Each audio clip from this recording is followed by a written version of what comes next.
നാരായണാഖിലഗുരോ ഭഗവൻ നമസ്തേ. ഗുരുവായൂരപ്പ, വള്ളിയൂർ ഗണേശ്വര. നമ്മൾ കർദമൻ്റെ കഥ വരെ പറഞ്ഞിട്ടാണ് നിർത്തിയത്. ഹിമവാൻ ശ്രീപാർവതിക്ക് ഓരോരോ കഥകളായിട്ട് ഗണേശ്വരനെ പൂജിച്ചാലുള്ള ഫലത്തെ പറഞ്ഞു കൊടുക്കണം. അതിനുശേഷം കർദമൻ്റെ കഥയ്ക്ക് ശേഷം മറ്റൊരു കഥ, നളൻ്റെ കഥ പറയണു. നമുക്കൊക്കെ അറിയുന്ന നളൻ്റെ കഥ തന്നെ, പക്ഷേ ഗണേശപുരാണത്തിൽ അത് കുറച്ച് വ്യത്യാസമായിട്ടാണ് വരണത്. ഹിമവാൻ പറയുക, അല്ലയോ മകളെ, നൈഷധരാജ്യത്തെ മഹാരാജാവായിരുന്നു നളൻ. ഗണപതി ഭഗവാന്റെ പൂജയിൽ ലോകത്തിൽ എത്രയോ മഹാത്മാക്കൾ ഭഗവാനെ പൂജിച്ചിട്ട് ഉദ്ദിഷ്ട കാര്യങ്ങളൊക്കെ സാധിപ്പിച്ചിട്ടുണ്ട്. നളനും അത്തരത്തിൽപ്പെട്ടിട്ടുള്ള ഒരാളായിരുന്നു. അദ്ദേഹം തികഞ്ഞ ഐശ്വര്യവും ധർമ്മവും നീതിയും ഒക്കെ തികഞ്ഞിട്ടുള്ള ഒരു മഹാത്മാവായിട്ടുള്ളൊരു ചക്രവർത്തിയായിരുന്നു. സത്യസന്ധനായിരുന്നു, പരാക്രമിയായിരുന്നു. രാജാക്കന്മാരെല്ലാവരും അദ്ദേഹത്തിനെ ബഹുമാനിച്ചിരുന്നു. വിശ്വത്തിൽ മുഴുവൻ അദ്ദേഹത്തിന് വലുതായിട്ടുള്ളൊരു പ്രശസ്തി ഉണ്ടായിരുന്നു. ഇങ്ങനെ നളൻ്റെ ഗുണങ്ങളൊക്കെ കുറേ വർണ്ണിക്കണം. നളന് വേറൊരു ഗുണം കൂടി ഉണ്ടായിരുന്നു, പുരാണത്തിൽ പറയാത്തത്. നളൻ അസൽ പാചകക്കാരനായിരുന്നു. ആണല്ലോ നളപാചകം എന്ന് നമ്മൾ പറയണം. അപ്പം പ്രജാക്ഷേമ തൽപരനായിട്ടുള്ള ആ മഹാരാജാവിൻ്റെ സദസ്സിൽ അനവധി കവികൾ, മഹർഷിമാർ, മഹാപണ്ഡിതന്മാർ ഇവരൊക്കെ സദാ സന്നിഹിതരായിരുന്നു. ഒരു ദിവസം നളൻ രാജ്യസഭയിലിരിക്കുന്ന സമയത്ത് ഗൗതമ മഹർഷി അവിടേക്ക് കടന്നു വന്നു. അദ്ദേഹത്തിനെ സ്വീകരിച്ച് ഉപചരിച്ച് ആസനം കൊടുത്ത് ഇരുത്തി അർഘ്യപാദകളെ കൊണ്ടൊക്കെ പൂജിച്ച്. എപ്പോഴും മഹാത്മാക്കൾ വന്നു കഴിഞ്ഞാൽ പഴയ കാലത്ത് അങ്ങനെയാണ്, എപ്പോഴാണ് പോവുക എന്നല്ല ചോദിക്കുക, വന്ന ഉടനെ അല്ലേ, അങ്ങനെയല്ലേ നമ്മൾ നാട്ടിൽ അങ്ങനെയുള്ള. ആരെങ്കിലും ലീവിന് വന്നാൽ പോലും അങ്ങനെയാണ്. എപ്പോഴാണ് വന്ന് ഫസ്റ്റ് ക്വസ്റ്റ്യൻ, സെക്കൻഡ് ക്വസ്റ്റ്യൻ എപ്പോഴാണ് പോവുക, അതാണല്ലോ ചോദിക്കുക. മഹാത്മാക്കളൊക്കെ വന്നു കഴിഞ്ഞാൽ അന്ന് അവരുടെ നിന്ന് എന്തെങ്കിലും ഒന്ന് പഠിക്കാൻ ശ്രമിക്കും. അർഘ്യപൂജാദികളൊക്കെ കഴിഞ്ഞു കഴിഞ്ഞപ്പോൾ എന്തെങ്കിലും ഒരു കഥ പറഞ്ഞു തരണം എന്ന് പറഞ്ഞു. മഹർഷി പല കഥകളും പറഞ്ഞു കൊടുത്തു നളന്. അങ്ങനെ പറഞ്ഞു വരുന്നതിനിടയിൽ ഏതോ ഒരു ഘട്ടത്തിൽ ഗണേശ പുരാണത്തെക്കുറിച്ച് പറഞ്ഞു, ഭഗവാന്റെ ദിവ്യലീലകളെക്കുറിച്ച് പറഞ്ഞു. കഥ പറയാൻ തുടങ്ങിയാൽ നന്നായി കഥ പറഞ്ഞിട്ടുണ്ട് ഒരാളെന്നുണ്ടെങ്കിൽ കഥ കേൾക്കണവർക്ക് നല്ല രസമായിരിക്കും. നളൻ എത്ര കഥ കേട്ടിട്ടും മതിയായില്ല. അങ്ങനെ പറഞ്ഞുകൊണ്ടിരിക്കുന്നതിൻ്റെ ഇടയിലാണ് പെട്ടെന്ന് നമ്മളിങ്ങനെ സംഭാഷണത്തിൻ്റെ ഇടയിൽ വരില്ലേ, അതുപോലെ വിഘ്നേശ്വര പുരാണത്തിനെ കുറിച്ച് അവിടെ വന്നു. അപ്പം മഹർഷി പെട്ടെന്ന് ഭാവാവേശം കൊണ്ടിട്ട് ഭക്തി കൊണ്ട് കണ്ണ് നിറഞ്ഞിട്ട് പറഞ്ഞു, രാജാവേ, ഭഗവാൻ ഗണപതി എല്ലാ ദേവന്മാരുടെയും അധീശ്വരനാണ്, സർവാത്മാവാണ്. അദ്ദേഹത്തിൻ്റെ കൃപാകടാക്ഷം കിട്ടുന്നവർ പരമഭാഗ്യവാന്മാരാണ്. വാസ്തവത്തിൽ നിർഭാഗ്യം എന്ന് പറഞ്ഞാൽ ഈ പ്രപഞ്ചത്തിൽ എന്തെങ്കിലും ഉണ്ടെങ്കിൽ അത് ഗണപതിയുടെ അനുഗ്രഹം ഇല്ലാതിരിക്കലാണ് എന്ന് പറഞ്ഞു. കാരണം ഗണപതി പ്രസാദിച്ച സകല ദേവതകളും പ്രസാദിക്കും. വേണമെങ്കിൽ പരീക്ഷിച്ച് നോക്കാവുന്നതാണ്. ഗണപതി പ്രസാദിച്ചില്ലെങ്കിൽ എന്ത് ഉപാസന ചെയ്താലും അത് ഫലത്തിൽ വരില്ല.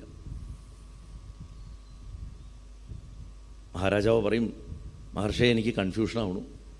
ചിലർ പറയണു എല്ലാ ദേവന്മാരുടെയും അധീശ്വരൻ പ്രപഞ്ചനാഥൻ മഹാവിഷ്ണുവാണെന്ന്. വേറെ ചില ആൾക്കാർ പറയണു കൈലാസനാഥനായിട്ടുള്ള മഹേശ്വരനാണെന്ന്. പക്ഷേ ബ്രഹ്മസ്വരൂപം വിഘ്നേശ്വര രൂപമാണെന്ന്, അല്ലെങ്കിൽ സർവേശ്വര രൂപമാണെന്നുള്ള പരമാർത്ഥം നിർഗുണമായിട്ടാണെങ്കിലും സഗുണമായിട്ടാണെങ്കിലും എനിക്കിതുവരെ അറിയില്ലായിരുന്നു. ഞാൻ ഇതുവരെ കേട്ടിട്ട് പോലുമില്ല അങ്ങനെ ഒരു അറിവ്. ഇത് പുതിയൊരു കാര്യമാണല്ലോ, അങ്ങ് ഇങ്ങനെ പറയാനുള്ള കാര്യം എന്താ എന്ന് ചോദിക്കും. അപ്പോൾ ഗൗതമൻ പറയും, ഭഗവാൻ ഗണേശ്വരൻ സാക്ഷാൽ പരബ്രഹ്മാണ്. ബ്രഹ്മാവും മഹാവിഷ്ണുവും മഹാദേവനും ഒക്കെ അദ്ദേഹം തന്നെയാണ്.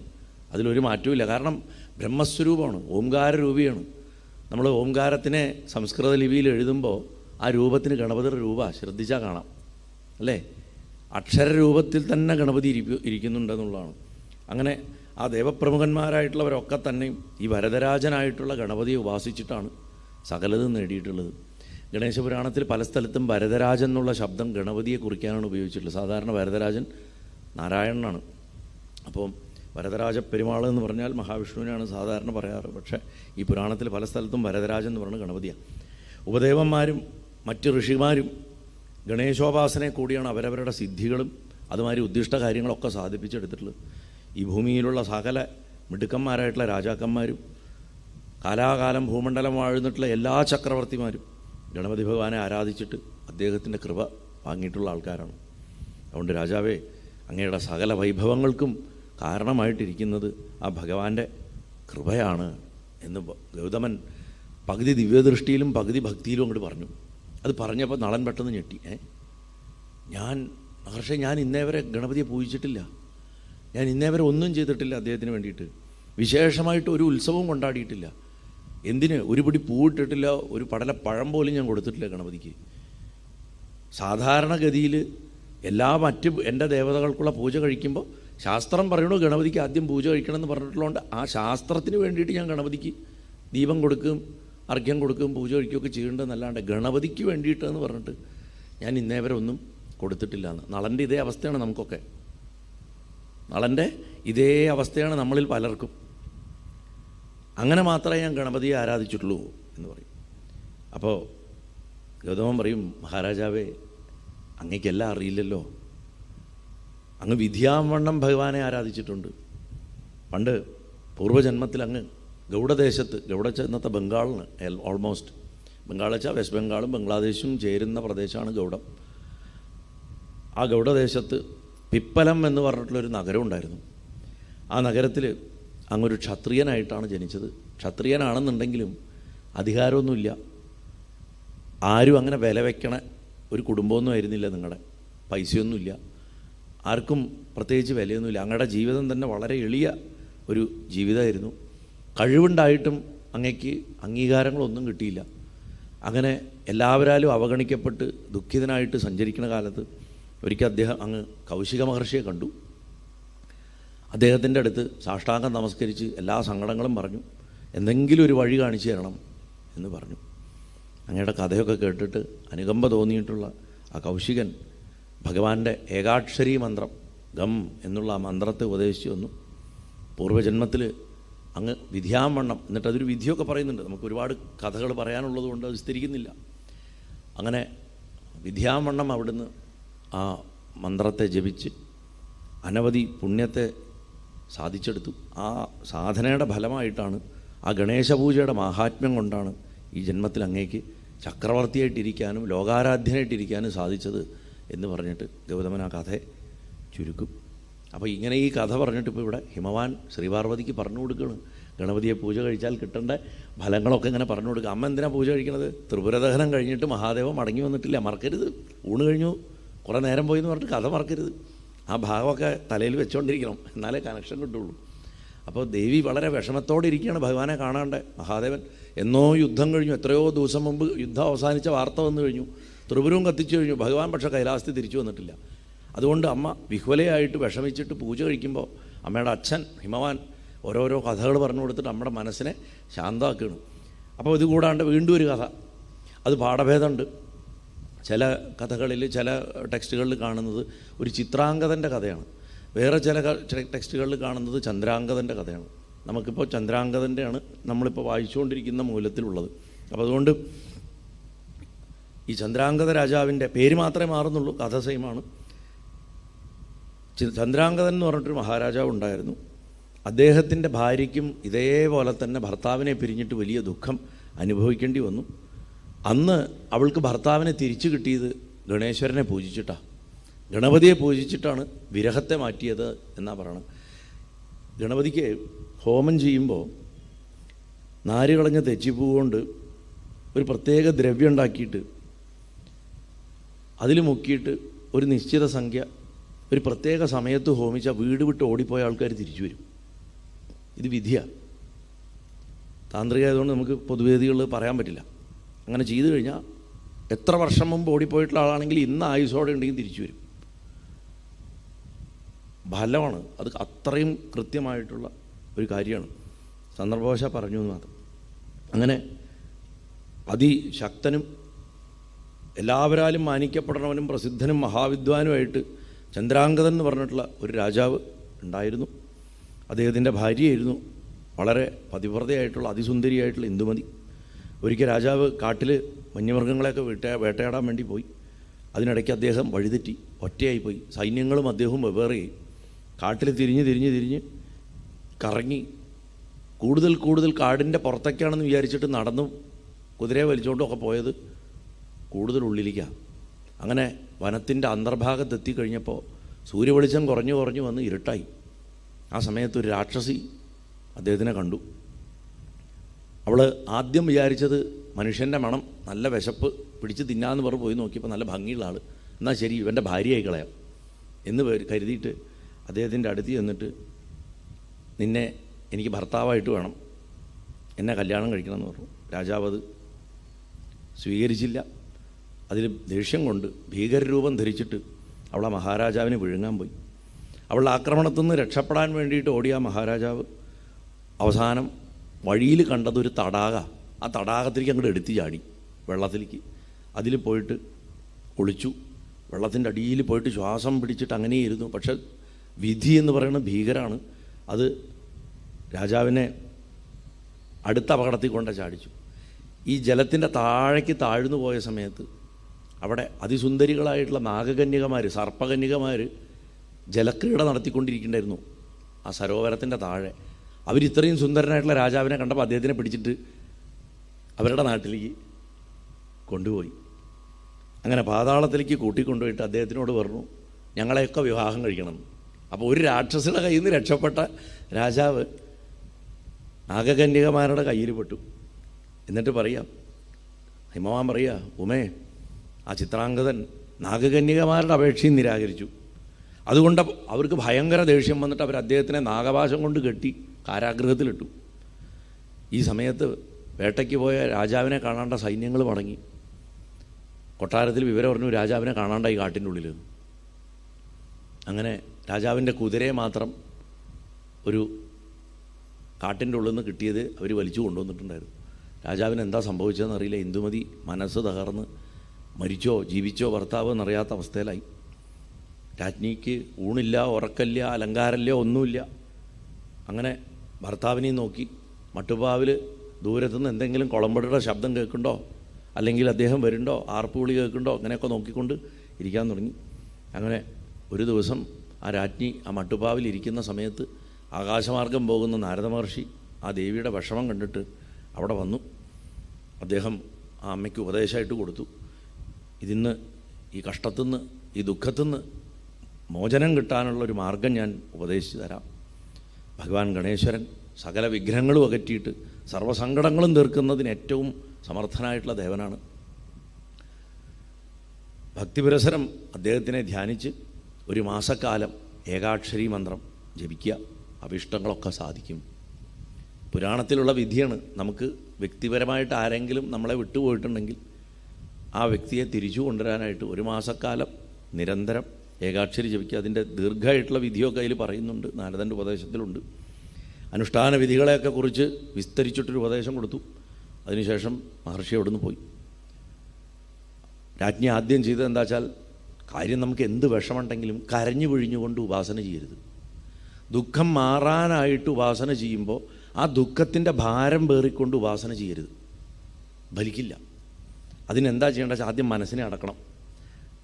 നമ്മൾ വലിയ അപകടത്തിലായിരിക്കാം, അല്ലെങ്കിൽ വലിയ ദുഃഖം നമുക്കുണ്ടാവാം. പക്ഷേ ഇന്ന് മറികടക്കണമെങ്കിൽ മനസ്സിനെ ആവുമണ്ണം ബലപ്പെടുത്തിയതിന് ശേഷം മാത്രമേ എന്ത് പരിഹാരവും ചെയ്യാൻ പാടുള്ളൂ, എന്ത് ജപവും ചെയ്യാൻ പാടുള്ളൂ.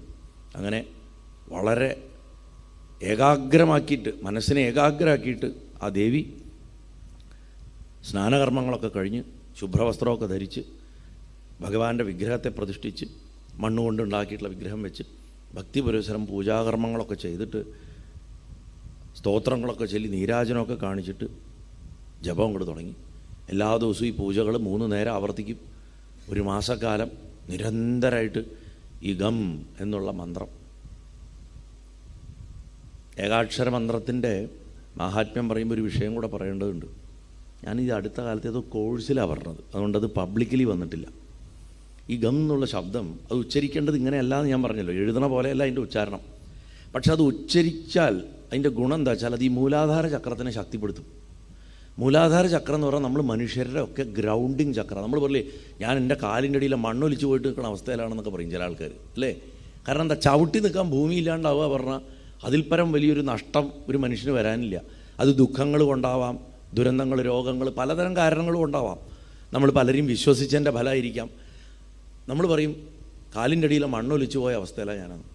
ആ പ്രയോഗം വരാൻ കാരണം എന്താ വെച്ചാൽ, ചവിട്ടി നിൽക്കുന്ന ഭൂമിയുടെ പ്രാധാന്യം അത്രയും ഉള്ളതുകൊണ്ടാണ്. പക്ഷേ ഒരു മനുഷ്യന് ജീവിതത്തിൽ മനസ്സിൻ്റെ ബാലൻസ് നിലനിർത്തി കൊടുക്കുന്നത് മൂലാധാര ചക്രത്തിൻ്റെ ശക്തിയാണ്. ഈ ചക്രങ്ങളിലാണ് നമ്മുടെ കർമ്മങ്ങളൊക്കെ സ്റ്റോർ ചെയ്യുന്നത്. വാസനകളൊക്കെ വിത്തുകളായിട്ട് കിടക്കുന്നതും പൂർവ്വത്തിലുള്ള കർമ്മങ്ങളുടെ ഫലങ്ങളും ഒക്കെ ഈ ചക്രങ്ങളിലാണ്. ശരിക്കും നമ്മുടെ സമ്പ്രദായത്തിലൊന്നുമില്ലെങ്കിലും കേരളത്തിൻ്റെ പുറത്തുള്ള ചില സമ്പ്രദായങ്ങളിൽ ചക്രത്തിലുള്ള കർമ്മങ്ങളെ ശുദ്ധീകരിക്കാനുള്ള ജ്യോതിഷവിദ്യകളുണ്ട്.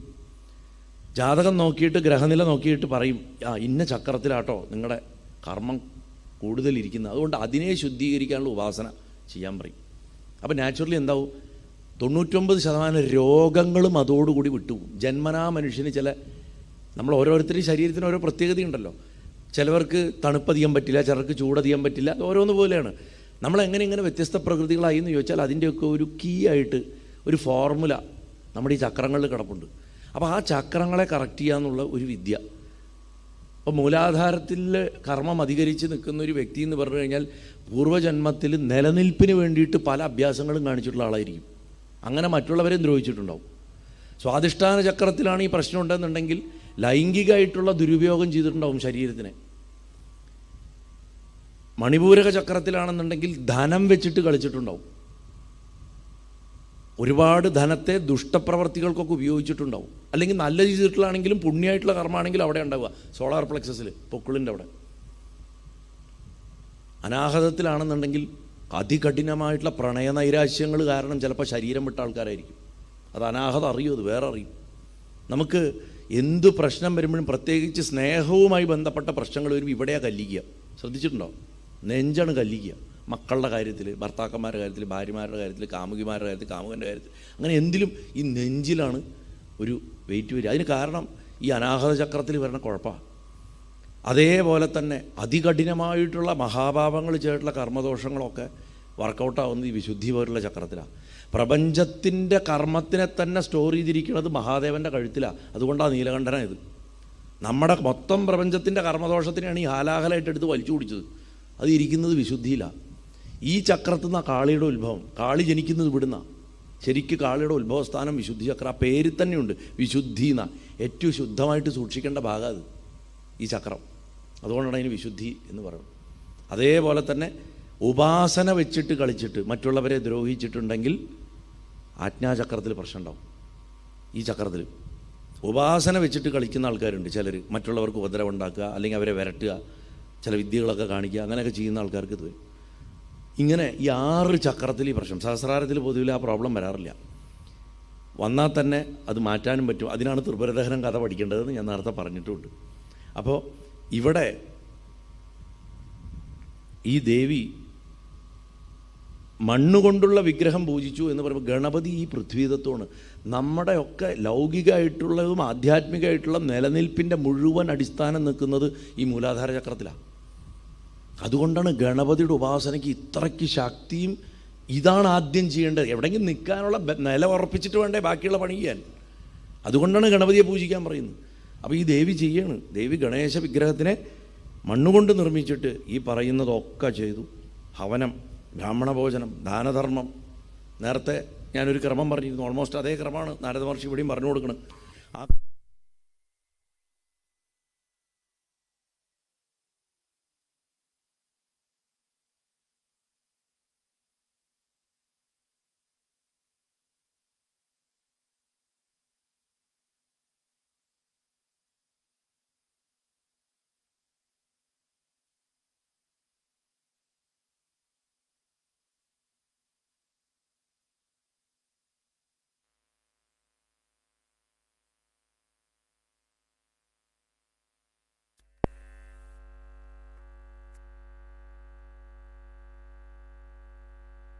ഉള്ളുന്നത് പോകുള്ളൂ പുറത്ത്.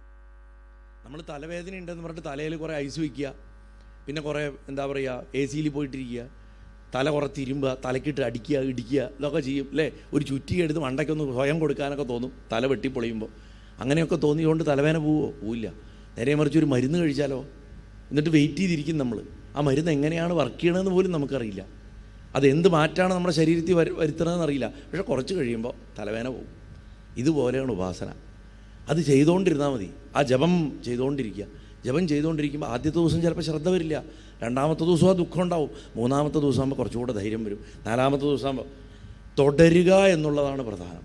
ഈ ദേവിയുടെയൊക്കെ കഥയെന്ന് നമ്മൾ പഠിക്കേണ്ടത് അതാണ്. അങ്ങനെ ഭർത്താവിനെക്കുറിച്ചുള്ള ഒരു വിവരമില്ല, വ്യാകുലതയും ഉത്കണ്ഠയൊക്കെ ഉണ്ട്. പക്ഷേ മനസ്സിനെ സ്ഥിരമാക്കി നിർത്തി ഭഗവാനെ സ്മരിച്ചുകൊണ്ടേയിരുന്നു. ആ സമയത്ത് ഭഗവാൻ പ്രസന്നനായിട്ട് തൻ്റെ ഇന്ദ്രനാ ഈ ഏരിയ കിടന്ന് കറങ്ങുന്നുണ്ട് ഇന്നലെ മുതൽക്ക്, ശാപം കിട്ടിയതിന് ശേഷം. അപ്പോൾ കോപം അകറ്റാനായിട്ട് ബുദ്ധിദേവിയെ പാതാള ലോകത്തിലേക്ക് പറഞ്ഞയച്ചു എന്ന് തൻ്റെ പത്നിയായിട്ടുള്ള ബുദ്ധിയുടെ അടുത്ത് പറഞ്ഞു, നാഗകന്യകമാരെ പറഞ്ഞ് അനുനയിപ്പിച്ചിട്ട് എന്തെങ്കിലും സൂത്രം ഉപയോഗിച്ചിട്ട് അവനെ രക്ഷിക്കണം എന്ന് പറഞ്ഞയച്ചു. ബുദ്ധി നാഗലോകത്തേക്ക് ചെന്നപ്പോൾ എന്താ ഉണ്ടായത്? ബുദ്ധിക്കൊന്നും ചെയ്യേണ്ട ആവശ്യമില്ല. ബുദ്ധി വന്നു കഴിഞ്ഞാൽ എല്ലാവർക്കും സൽബുദ്ധി ഉണ്ടാവും. നാഗകന്യമാർക്ക് പെട്ടെന്ന് ഇരിക്കുമ്പോൾ തോന്നി, അയ്യോ നമ്മൾ ചെയ്തത് തെറ്റാണ്. അദ്ദേഹത്തിനും കുടുംബമൊക്കെ ഉണ്ടാവില്ലേ, നമ്മൾ നമ്മുടെ ആഗ്രഹം സാധിക്കാൻ വേണ്ടിയിട്ട് അദ്ദേഹത്തിനെ ഇവിടെ പിടിച്ചുകൊണ്ട് വന്നു, അദ്ദേഹം നമ്മൾ പറഞ്ഞത് കേട്ടില്ല, അത് അദ്ദേഹത്തിൻ്റെ ധർമ്മം അദ്ദേഹം ചെയ്തു, അതിന് നമ്മൾ അദ്ദേഹത്തെ പിടിച്ച് തടവിലിട്ട് ശരിയായില്ല എന്ന് അവർക്ക് അങ്ങോട്ട് തോന്നി. കാരണം ബുദ്ധി അവിടെ പ്രവേശിച്ചു പാതാളത്തിൽ. സൽബുദ്ധി അവിടെ പ്രവേശിച്ചോട് കൂടിയിട്ട് അവർക്ക് സൽബുദ്ധി ഉണ്ടായി. അതോടുകൂടിയിട്ട് അവരെന്ത് ചെയ്തു?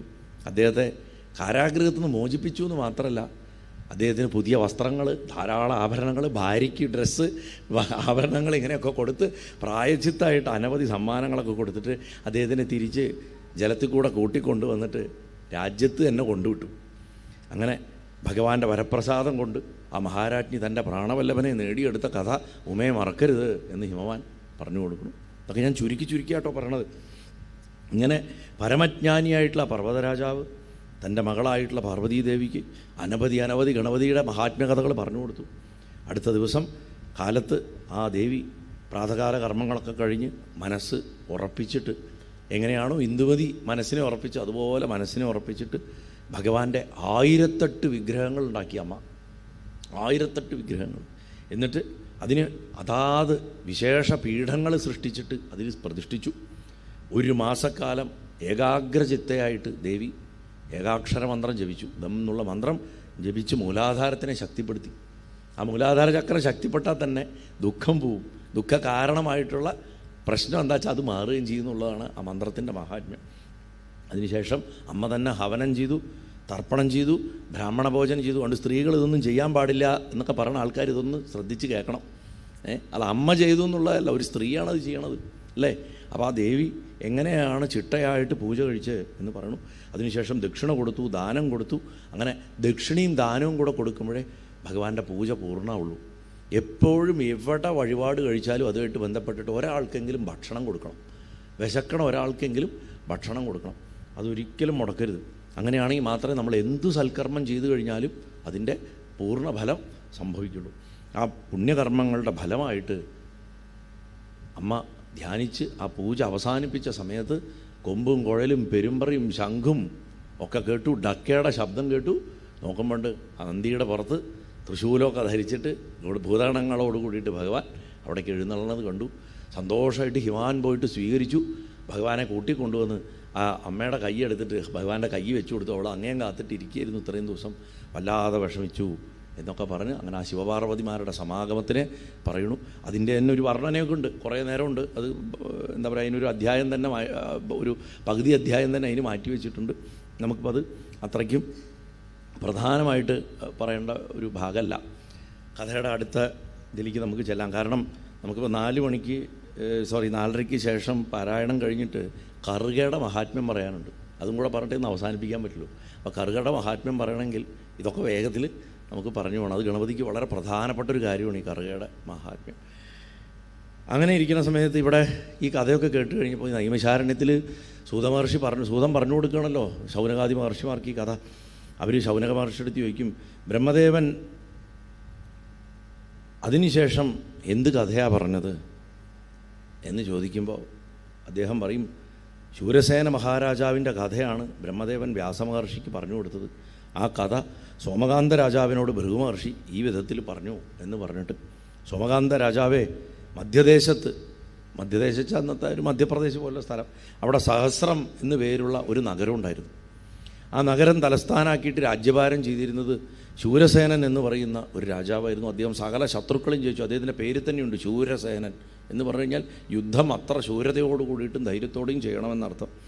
ഒരു ദിവസം അദ്ദേഹം തൻ്റെ രാജ്യസഭയിൽ ഇരിക്കുന്ന സമയത്ത് ദൂരെ ഭയങ്കരമായിട്ടുള്ള ഒരു ശബ്ദവും അഗ്നി ഗോളം പൊട്ടിച്ചെതറുന്ന പോലൊരു ഒരു ദൃശ്യം കണ്ടു. കുറച്ച് ദൂരെ അവരിങ്ങനെ ആ സിംഹാസനത്തിൽ ഇരുന്ന് അദ്ദേഹത്തിന് ഇങ്ങനെ ദൂരെ കാണാം. അപ്പോൾ നമ്മൾ ഇവിടെ ഇരുന്ന ആ ഗേറ്റിൻ്റെ ഒക്കെ അപ്പുറത്ത് എന്തോ സാധനം ആകാശത്തുനിന്ന് വലിയ ശബ്ദത്തിൽ അങ്ങോട്ട് പതിച്ച് അവിടെ ഒരു വലിയ തേജസ് വന്ന് നിൽക്കുന്ന പോലെ ഒരു ശബ്ദം. അങ്ങനെ കണ്ടു നോക്കിയപ്പോൾ അതൊരു വിമാനം. ഒരു വിമാനം ആകാശത്തുനിന്ന് പൊടുന്നനെ ഭൂമിയിൽ വന്ന് വീണ് കിടക്കണം. ഇപ്പം നമ്മൾ ചില സ്ഥലങ്ങളിലൊക്കെ ടേക്ക് ഓഫ് ചെയ്ത വിമാനം, പറക്കണ വിമാനമൊക്കെ ഗ്രാമങ്ങളിലൊക്കെ വന്നിട്ട് ഇടിച്ച് വീണൊക്കെ കേട്ടിട്ടുണ്ട്. അതുപോലെ ഒരു വിമാനം ആകാശത്തുനിന്ന് അങ്ങോട്ട് വീണു അവിടെ കിടക്കുകയാണ്. ഉദാഹരണത്തിൽ നമ്മൾ വള്ളിയൂർ മുറ്റത്ത് കിടക്കുകയാണെന്ന് വിചാരിക്കുക. ഒരു വലിയ വിമാനം, എല്ലാവരും ഓടിച്ചെന്ന് നോക്കണം ഇതേതാ വിമാനം. ഇങ്ങനൊരു വിമാനം കണ്ടിട്ടേ ഇല്ല. സ്വർണം കൊണ്ട് ഉണ്ടാക്കിയിരിക്കണു, ചിറകുകളുണ്ട്, ഇങ്ങനെ വളരെ വിശേഷമായിട്ടൊരു വിമാനം. അങ്ങനെ പട്ടാളക്കാരുടെ അടുത്ത് പറഞ്ഞു ഉടനെ പോയിട്ട് അതിനെയൊക്കെ ഒന്ന് പരിശോധിക്കാൻ പറഞ്ഞു. അവർ ചുറ്റും പോയി പരിശോധിച്ച് നോക്കിയപ്പോൾ അത് ഇന്ദ്രൻ്റെ വിമാനമാണ്. ഇന്ദ്രൻ സഞ്ചരിക്കുന്ന വിമാനമാണ് വീണിരിക്കുന്നത്. ഉടനെ തന്നെ ശൂരസേനൻ അങ്ങോട്ട് ചെന്നപ്പോൾ ആ വിമാനത്തിൻ്റെ ഉള്ളിൽ നിന്ന് പൊടിയൊക്കെ തട്ടിക്കളഞ്ഞിട്ട് ഇന്ദ്രൻ പുറത്തേക്ക് വരിക. ഇന്ദ്രൻ സഞ്ചരിച്ചുകൊണ്ടിരിക്കുമ്പോൾ താഴേക്ക് വീണതാണല്ലോ, അദ്ദേഹത്തിന് ക്രാഷായി പോയി, എയർക്രാഫ്റ്റ് ക്രാഷായി. അപ്പോൾ ക്രാഷായിട്ട് അദ്ദേഹം പുറത്തേക്ക് വരിക. പുറത്തേക്ക് വന്നു കഴിഞ്ഞപ്പോൾ അയ്യോ ഇവിടെ വരൂ എന്നൊക്കെ പറഞ്ഞ് ഇരുത്തി കൊണ്ടുവന്ന് ഇരുത്തി ശരീരമൊക്കെ ശുദ്ധാക്കാനുള്ള കാര്യങ്ങളൊക്കെ ചെയ്തു കൊടുത്തു, ഉപചാരമൊക്കെ ചെയ്തു. എന്നിട്ട് ചോദിച്ചു അങ്ങയുടെ വിമാനം എങ്ങനെയാണ് വീണത്, ഇതെങ്ങനെ ക്രാഷായി, ഇത് സമയത്തിനൊന്നും സർവീസ് ചെയ്യണില്ലേ എന്ന് ചോദിച്ചു. അപ്പോൾ എന്താ ഇതിൻ്റെ കാരണം എന്ന് ചോദിക്കുമ്പോൾ ഇന്ദ്രൻ പറയും, മഹാരാജാവേ, ഞാൻ ഒരു മഹാത്മാവിനെ കണ്ടിട്ട് മടങ്ങുന്നു. ഭൃശുണ്ഡി എന്ന് പറയുന്ന ഒരു മഹർഷിയുണ്ട്. അദ്ദേഹം കാഴ്ചയ്ക്ക് ഗണപതിയെപ്പോലെ തന്നെ ഇരിക്കും. കണ്ടാ ഗണപതിയെപ്പോലുള്ള ഒരു മഹർഷി ഉണ്ടെങ്കിൽ അത് ഭൃശുണ്ഡി മഹർഷിയാണ്. ആ മഹർഷിയെ കണ്ടിട്ട് ഞാൻ മടങ്ങുകയാണ്. അങ്ങനെ മടങ്ങുന്ന സമയത്ത് നിങ്ങളുടെ ജോലിക്കാരിൽ ആരോ എൻ്റെ ഈ വിമാനം അബദ്ധത്തിൽ കണ്ടുപോയി. അവൻ കൊതിയോട് കൂടിയിട്ട് ഇങ്ങനെ നോക്കി അതിനെ, അവൻ്റെ കൊതി കൊണ്ട് ഇത് വീണതെന്ന് എന്ന് പറഞ്ഞു. അതുകൊണ്ടായിരിക്കാം വിമാനം ഭൂമിയിൽ വന്നതെന്ന് പറഞ്ഞു. അപ്പോൾ മഹാരാജാവ് പറയും, എന്ത് കാരണമായിക്കോട്ടെ, ഞങ്ങളെപ്പോലുള്ളവർക്കൊക്കെ അങ്ങേ എങ്ങനെ അല്ലാണ്ട് കാണാൻ പറ്റുക, ഇങ്ങനെ എൻ്റെ വീട്ടിൻ്റെ മുന്നിൽ പ്ലെയിൻ ക്രാഷ് ആയതുകൊണ്ടല്ലേ കാണാൻ സാധിച്ചത് അല്ലേ. പണ്ട് ഈ അടുത്ത കാലത്ത് കേരളത്തിലൊരു വലിയ മുതലാളി ഒരു പാടത്ത് ഹെലികോപ്റ്റർ തകർന്ന് വീണ് കഴിഞ്ഞപ്പോൾ ആ വീട്ടുകാർക്ക് വലിയ സന്തോഷമായി അത്രേ, അദ്ദേഹത്തിന് അങ്ങനെയാണല്ലോ കാണാൻ പറ്റിയതെന്ന് പറഞ്ഞിട്ട് അല്ലേ. അപ്പോൾ അതുപോലെ മഹാഭാഗ്യമാണെന്ന് പറഞ്ഞു. അപ്പോൾ രാജാവ് എന്നിട്ട് പറയുക, രാജാവിന് പിന്നെ ബാക്കിയൊന്നും കേൾക്കണ്ട, ഭൃത്യൻ ആരാണെന്നോ ഒന്നും അന്വേഷിക്കാൻ അദ്ദേഹത്തിന് തോന്നില്ല. അദ്ദേഹം ആ കഥയിൽ കുടുങ്ങി. ഗണപതിയുടെ രൂപമുള്ള ഭൃശുണ്ഡി മഹർഷിയെക്കുറിച്ച് അങ്ങിപ്പോൾ പറഞ്ഞല്ലോ, അദ്ദേഹത്തിനെ ദർശിച്ചാൽ എന്താ ഫലം കിട്ടുക, അദ്ദേഹത്തിൻ്റെ മാഹാത്മ്യം എന്താ, ഇതൊക്കെ ഒന്ന് പറഞ്ഞു തരണം എന്ന് പറഞ്ഞു. ഇന്ദ്രൻ പറഞ്ഞു, രാജാവേ, ആ സംഭവം സത്യം പറഞ്ഞാൽ അങ്ങനെ ചുരുക്കി പറയാൻ പറ്റില്ല, അത് വളരെ വലിയൊരു കഥയാണ്, എന്നാലും ഞാനതിനെ ഒന്ന് ചുരുക്കി പറയാം എന്ന് പറഞ്ഞിട്ട്, പണ്ട് ദണ്ഡകാരണ്യത്തിൽ നന്ദൂരം എന്നു പേരുള്ളൊരു നഗരത്തിൽ കൈവർത്തകൻ എന്നു പേരോട് കൂടിയിട്ടുള്ള പ്രസിദ്ധനായിട്ടുള്ള അഥവാ കുപ്രസിദ്ധനായിട്ടുള്ള ഒരു പരമദുഷ്ടനുണ്ടായിരുന്നു. അത് വേറെ ചില പാഠങ്ങളിൽ നാഭൻ എന്നാണ് അദ്ദേഹത്തിന് പേര് പറയണത്. എന്തായാലും കൈവർത്തകൻ എന്നാണ് നമ്മുടെ കയ്യിലുള്ള ടെക്സ്റ്റിൽ കാണുന്നത്. അദ്ദേഹത്തിന് നന്മ തിന്മയുള്ള ഒന്നും നോക്കില്ല, ആരെ കണ്ടാലും ദ്രോഹിക്കും. മഹർഷിയെ കണ്ടാലും ദ്രോഹിക്കും, ബ്രാഹ്മണരെ കണ്ടാലും, കൊച്ചുകുട്ടികളെ കണ്ടാലും, സ്ത്രീകളെ കണ്ടാലും, ആരെ കണ്ടാലും ദ്രോഹിക്കും. അത് വെറുതെ ദ്രോഹിക്കല്ല, അവരെ വെറുതെ ദേഹോപദ്രവേൽപ്പിക്കുക, എന്നിട്ട് അവർക്ക് വേദനിക്കണം കണ്ട് സന്തോഷിക്കുക. ഇങ്ങനെ ഒരു സൈക്കോ ആയിരുന്നു ഈ കൈവർത്തകൻ. ഒരിക്കൽ ആ പരമദുഷ്ടൻ മുദ്ഗല മഹർഷിയുടെ ആശ്രമത്തിൻ്റെ ഉള്ളിൽ കയറി കൂടി. മുദ്ഗല മഹർഷി അറിയാമല്ലോ, ഗണപതിയുടെ പരമഭക്തനാണ്. അദ്ദേഹത്തിൻ്റെ ആശ്രമത്തിൽ കയറിയിട്ട് വലിയ അതിക്രമങ്ങളൊക്കെ കാണിച്ചു. പക്ഷെ മഹർഷി അക്ഷോഭ്യനായിട്ടിരുന്നേ ഉള്ളൂ. നമ്മളാണെങ്കിൽ നമ്മുടെ വീട്ടിൻ്റെ ഉള്ളിലേക്ക് പെട്ടെന്ന് ഒരാൾ കയറി വന്നിട്ട് പാത്രങ്ങൾ തല്ലി തകർക്കുക, സോഫ പിച്ച് കീറുക, ടി വി ഒക്കെ എടുത്ത് നിലത്തെറിയുക, ഇതൊക്കെ ചെയ്ത് കഴിഞ്ഞ് കഴിഞ്ഞാൽ നമുക്ക് ആകെ എന്താ കാണിക്കണമെന്ന് ചോദിക്കുമ്പോൾ അയാളെ പിടിച്ച് മാറ്റാൻ നോക്കുന്നത്. മഹർഷി ഇതൊക്കെ നോക്കിക്കൊണ്ടിരിക്കുക നിശ്ചേഷ്ടനായിട്ട്, ഒരു റിയാക്ഷനും ഇല്ല. അദ്ദേഹത്തിൻ്റെ ആശ്രമം മുഴുവൻ ഇയാൾ നശിപ്പിക്കണമെന്ന് നോക്കിക്കൊണ്ടിരുന്നു. അവനെ തടസ്സപ്പെടുത്തിയതുമില്ല. അവൻ എന്താ വെച്ചാൽ ഇഷ്ടം മാതിരി അവൻ തല്ലി തകർക്കട്ടെ എന്ന് പറഞ്ഞിട്ട് അതൊക്കെ നോക്കിക്കൊണ്ട് വളരെ ക്ഷമയോടുകൂടി വളരെ കൗതുകത്തോടെ ഭയമില്ലാണ്ട് ഒരുത്തൻ കയറി വന്നിട്ട് എൻ്റെ വീട് തല്ലി പൊളിച്ചുകൊണ്ടിരിക്കുന്നു എന്ന് പറഞ്ഞിട്ട് ഇങ്ങനെ രസമായിട്ട് നോക്കിക്കൊണ്ടിരിക്കുക. അങ്ങനെ നോക്കിക്കൊണ്ടിരിക്കുന്ന സമയം അവൻ ഇയാളെ നോക്കും, മഹർഷിയെ നോക്കും, എന്നിട്ട് ചുമരിലിരിക്കുന്നൊരു പടം എടുക്കും, താഴെയിട്ട് തല്ലി പൊട്ടിക്കും, എന്നിട്ട് നോക്കും റിയാക്ഷൻ ഉണ്ടോ. റിയാക്ഷൻ ഇല്ല. ക്ലോക്ക് എടുത്തു നിലത്തിട്ട് ചവിട്ടി പൊട്ടിച്ചു, എന്നിട്ട് നോക്കും റിയാക്ഷൻ ഉണ്ടോ. റിയാക്ഷൻ ഇല്ല. എന്തിനാണ് ചെയ്യണത്? ഇയാളെ വിഷമിപ്പിക്കാനാണ് ചെയ്യണത്. അദ്ദേഹത്തിന് യാതൊരു കൂട്ടുമില്ല. അങ്ങനെ വീട്ടിലുള്ള സകല വസ്തുക്കളും നശിപ്പിച്ചു. എന്തൊക്കെയുണ്ടോ അത് മുഴുവൻ നശിപ്പിച്ച് അവസാനം ചുമര് കുത്തി പൊളിക്കാൻ തുടങ്ങി. നിലത്തെ ടൈൽസൊക്കെ പൊളിച്ചെടുക്കുക, എന്നിട്ട് നോക്കും റിയാക്ഷൻ. മുദ്ഗല മഹർഷിക്ക് യാതൊരു റിയാക്ഷനും ഇല്ല, വളരെ നിശ്ചേഷ്ടനായിട്ടിരിക്കുക. അങ്ങനെ കുറച്ച് നേരം ഈ എതിർപ്പൊന്നും ഇല്ലാണ്ട് ശാന്തസ്വരൂപിയായിട്ടിരിക്കുന്ന മഹർഷിയെ നോക്കി നോക്കി കുറച്ച് കഴിഞ്ഞപ്പോൾ അവൻ ആ പണിയൊക്കെ നിർത്തി, ആ വാനര സ്വഭാവമൊക്കെ നിർത്തി അദ്ദേഹത്തിൻ്റെ അടുത്ത് വന്നിട്ട് ഇങ്ങനെ നോക്കി. ഇയാൾ ജീവനോടുണ്ടോ? കണ്ണിൻ്റെ മുന്നിലൊക്കെ ഇങ്ങനെ കയ്യൊക്കെ കാണിച്ചു നോക്കി, നോക്കുന്നുണ്ട്, തന്നെ നോക്കുന്നുണ്ട്. അദ്ദേഹത്തിന് പ്രത്യേകിച്ച് ഇതൊന്നുമില്ല. പക്ഷെ ആ കണ്ണിലുള്ള കാരുണ്യം എവിടെയോ ഉള്ളിൽ ഉടക്കി. പെട്ടെന്ന് താൻ ചെയ്തത് എന്തോ വലിയ തെറ്റാണെന്ന് അദ്ദേഹത്തിൻ്റെ മനസ്സിൽ തോന്നി. അവൻ്റെ കൈകളും കാലുമൊക്കെ വിറയ്ക്കാൻ തുടങ്ങി. ഭയങ്കരമായിട്ടുള്ള കുറ്റബോധം അവനെ ബാധിച്ചപ്പോൾ ശരീരം മുഴുവൻ അങ്ങോട്ട് വെട്ടി വേർത്ത് കയ്യും കാലൊക്കെ തളർന്നു. ആശ്രമത്തിൻ്റെ പുറത്തേക്ക് ഇറങ്ങി. ഇടയ്ക്കിടയ്ക്ക് ഇയാളെ തിരിഞ്ഞു നോക്കി. ഇയാളാണെങ്കിൽ ഇങ്ങനെ നോക്കിക്കൊണ്ടിരിക്കുക. തിരിഞ്ഞു നോക്കി ഒരുതരം ഭ്രാന്ത് പിടിച്ച അവസ്ഥയിലായിട്ട് പുറത്തേക്ക് അങ്ങോട്ട് ഇറങ്ങി. എവിടെയെങ്കിലും ഒന്ന് ഇറങ്ങി കുറച്ച് വെള്ളം തേവണം എന്ന് വിചാരിച്ചു. അത്രയും ദേഹം ചുട്ട് ഒരവസ്ഥയാണ്. അപ്പോൾ അവിടെ മുദ്ഗല മഹർഷി കുളിക്കുന്ന, സ്നാനം ചെയ്യുന്ന ഒരു കുണ്ഠമുണ്ട് അവിടെ, ഒരു തീർത്ഥം, ഗണേശകുണ്ഠം എന്നതിൻ്റെ പേര്. അതിലിറങ്ങി അങ്ങോട്ട് കുളിച്ചു കഴിഞ്ഞപ്പോൾ അവനൊരു ആശ്വാസം തോന്നി. കുറച്ചു നേരം പടവുകളിലിരുന്നു. പിന്നെ അതിഭയങ്കര കുറ്റബോധമായി. അവൻ തിരിച്ച് കയറി വന്ന് ആശ്രമത്തിൻ്റെ ഉള്ളിലേക്ക് നോക്കിയപ്പോൾ ആ നേരത്തെ പുറത്തേക്ക് നോക്കിയിരുന്ന അതേമാതിരി മുദ്ഗലിനിരിക്കുന്നുണ്ട്. ഇവനെയും പ്രതീക്ഷിച്ചിരിക്കുക. അദ്ദേഹം ആ പാദങ്ങളിൽ പോയിട്ട് സാഷ്ടാംഗം നമസ്കരിച്ചു. ചെയ്തു പോയ തെറ്റുകൾക്കൊക്കെ മാപ്പി യാചിച്ചു. ഇതുപോലൊരു കഥ, ഇതിപ്പോൾ പുരാണത്തിലെ കഥയാണ്. ചരിത്രത്തിൽ ഇങ്ങനൊരു കഥയുണ്ട്. അങ്കുലീമാല എന്ന് പറഞ്ഞിട്ട് ഒരു കൊള്ളക്കാരനുണ്ടായിരുന്നു ശ്രാവസ്തിയിൽ. പണ്ട് ബുദ്ധൻ്റെ കാലത്ത് അദ്ദേഹം ജീവിച്ചിരുന്നു. അങ്കുലീമാലയ്ക്ക് ആ പേര് വരാൻ കാരണം എന്താ വെച്ചാൽ അദ്ദേഹം ശരിക്കും ഒരു ബ്രാഹ്മണ കുട്ടിയായിരുന്നു. പക്ഷേ ജീവിതത്തിലെ ദുരനുഭവങ്ങൾ കാരണം സമൂഹത്തിനോട് കടുത്ത വെറുപ്പായി, കൊള്ളക്കാരനായി. മാത്രമല്ല തന്നെയും തൻ്റെ അമ്മയും ദ്രോഹിച്ച ആൾക്കാരുടെ കച്ചവട സംഘങ്ങളും വീട്ടുകാരും ഒക്കെ ആ വഴിക്ക് പോകുമ്പോൾ അവരെ ആക്രമിച്ച് കൊന്ന് അവരുടെ വിരൽ ചെത്തിയെടുക്കും. എന്നിട്ട് അതൊരു മാലയിൽ കോർത്തിട്ട് കഴുത്തിലിടും. താൻ കൊന്ന എല്ലാവരുടെയും വിരൽ അദ്ദേഹം കഴുത്തിലിട്ടിരുന്നു. അത് അഴുകി അസ്ഥിയായാലും അദ്ദേഹം കഴുത്തുനിന്ന് മാറ്റില്ലായിരുന്നു. അങ്ങനെ ഒരു നീച കാട്ടാളൻ്റെ സ്വഭാവത്തിൽ ശരിക്കും ജീവിച്ചിരുന്ന ഒരു ഭീകരനായ കൊള്ളക്കാരനായിരുന്നു ഈ അങ്കുലിമാല. ഒരു ദിവസം ഒരു ഭിക്ഷു ഇങ്ങനെ പോണ കണ്ടു. നിൽക്കടാ പറഞ്ഞു. നിന്നില്ല. വളരെ മെല്ലെ നടക്കണ ഭിക്ഷു. ശാന്തനായി അടിവെച്ച് മെല്ലെ നടക്കുക. വയ്ക്കുന്ന പാദത്തിൻ്റെ ഓരോ പതനത്തിലും ഒരു ഉറുമ്പ് പോലും പെടാണ്ട്, ഒരു ചെറിയ ജീവിയെപ്പോലും കൊല്ലാണ്ടേ നടക്കണത്. നിൽക്കാൻ വീണ്ടും പറഞ്ഞു. നിന്നില്ല. അദ്ദേഹം നടന്നുകൊണ്ടിരിക്കുക. പക്ഷെ മെല്ലെ നടക്കണം. ഇദ്ദേഹം പുറകെ അങ്ങോട്ട് ചെന്നു. എത്ര വേഗത്തിൽ നടന്നിട്ടും അവിടെ കാണുന്ന ഭിക്ഷുവിൻ്റെ അടുത്തേക്ക് എത്താൻ പറ്റുന്നില്ല. പിന്നെ കുറേ ദൂരം ഓടിയിട്ടും ഇത്രയും മെല്ലെ നടക്കുന്ന ഭിക്ഷുവിൻ്റെ അടുത്ത് എത്താൻ പറ്റുന്നില്ല. അവസാനം തളർന്ന് ആ കാലിൽ പോയിട്ട് വീണു. മണ്ണ് കടന്നിട്ട് മേപ്പെട്ട് നോക്കുമ്പോൾ ബുദ്ധനായിരുന്നു. ആ ഒരൊറ്റ ഇൻസിഡൻ്റ് അദ്ദേഹത്തിൻ്റെ ജീവിതം മാറ്റിമറിച്ചു. ബുദ്ധസന്യാസിയായി. പക്ഷെ ജനങ്ങൾ വിശ്വസിച്ചില്ല. ഒരു ദുഷ്ടൻ നല്ലവനായ സമൂഹം അംഗീകരിക്കില്ല. അങ്ങേരെ വിടാതെ പീഡിപ്പിച്ചു എന്നുള്ളതാണ്. മാത്രമല്ല അവസാനം കല്ലെറിഞ്ഞ് കൊല്ലുക ചെയ്തു അദ്ദേഹത്തിനെ. അങ്കുലിമാലയുടെ കഥ കണ്ട് അവസാനം താൻ ചെയ്ത പാപങ്ങളൊക്കെ തീരട്ടെ പറഞ്ഞിട്ട് ആര് അദ്ദേഹത്തിനെ ആക്രമിച്ചാലും തിരിച്ചാക്രമിക്കില്ല. അവസാനം അദ്ദേഹത്തിൻ്റെ ശവത്തിൻ്റെ അടുത്തേക്ക് വരാൻ വരെ പേടിച്ചു.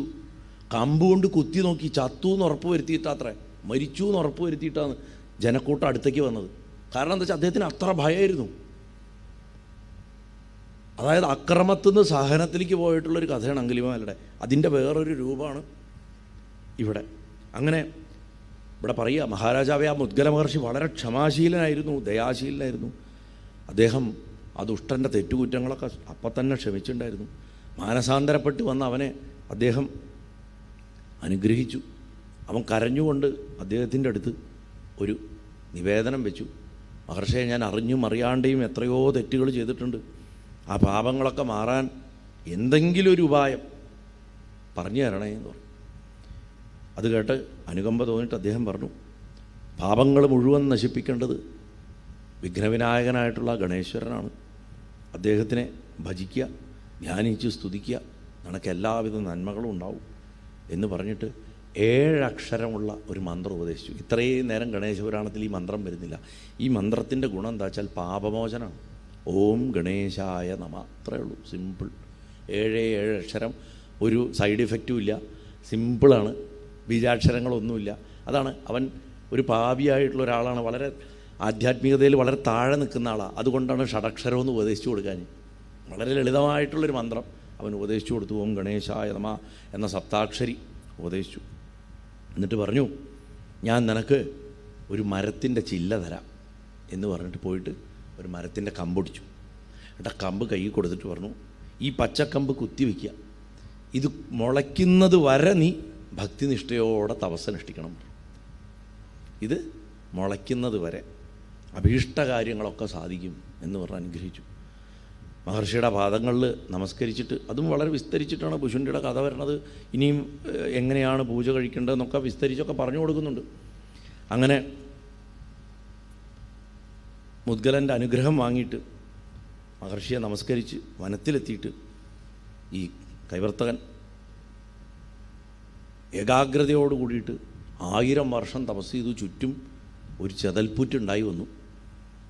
പക്ഷേ 1000 വർഷം കഴിഞ്ഞപ്പോഴാണ് ഈ മരച്ചില്ല മുളച്ചത്. ആ മരച്ചില്ല അത്രയും കാലം മുളച്ചില്ല. അപ്പം മുളച്ചു. മുളച്ച അന്ന് മുദ്ഗലം വന്നു. അവിടെ മുദ്ഗല മഹർഷി അവിടെ വന്നു കഴിഞ്ഞപ്പോൾ കൈവർത്തകൻ്റെ ചുറ്റും ചെതൽപ്പുറ്റ് വളർന്നിരിക്കുകയാണ്. അദ്ദേഹം ആ ചെതൽപ്പുറ്റിനെ തകർത്ത് മുദ്ഗലന് പുതിയൊരു ശരീരം കൊടുക്കുക എന്ന് മാത്രമല്ല, നീ എൻ്റെ മകനാണ് എന്ന് പറഞ്ഞിട്ട് പുത്രസ്ഥാനം കൂടെ കൊടുത്തു. എന്നിട്ട് തയ്യാറായി, ശരീരം പാകപ്പെട്ടു, ആത്മാവ് പാകപ്പെട്ടു കൊണ്ടപ്പോൾ ചെവിയിൽ ഗം എന്നുള്ള ഏകാക്ഷര മന്ത്രം അപ്പോൾ ഉപദേശിച്ചു. മന്ത്രങ്ങൾ കിട്ടണേനൊക്കെ ഒരു ഗ്രാജുവേഷൻ ലെവലുകളുണ്ട്.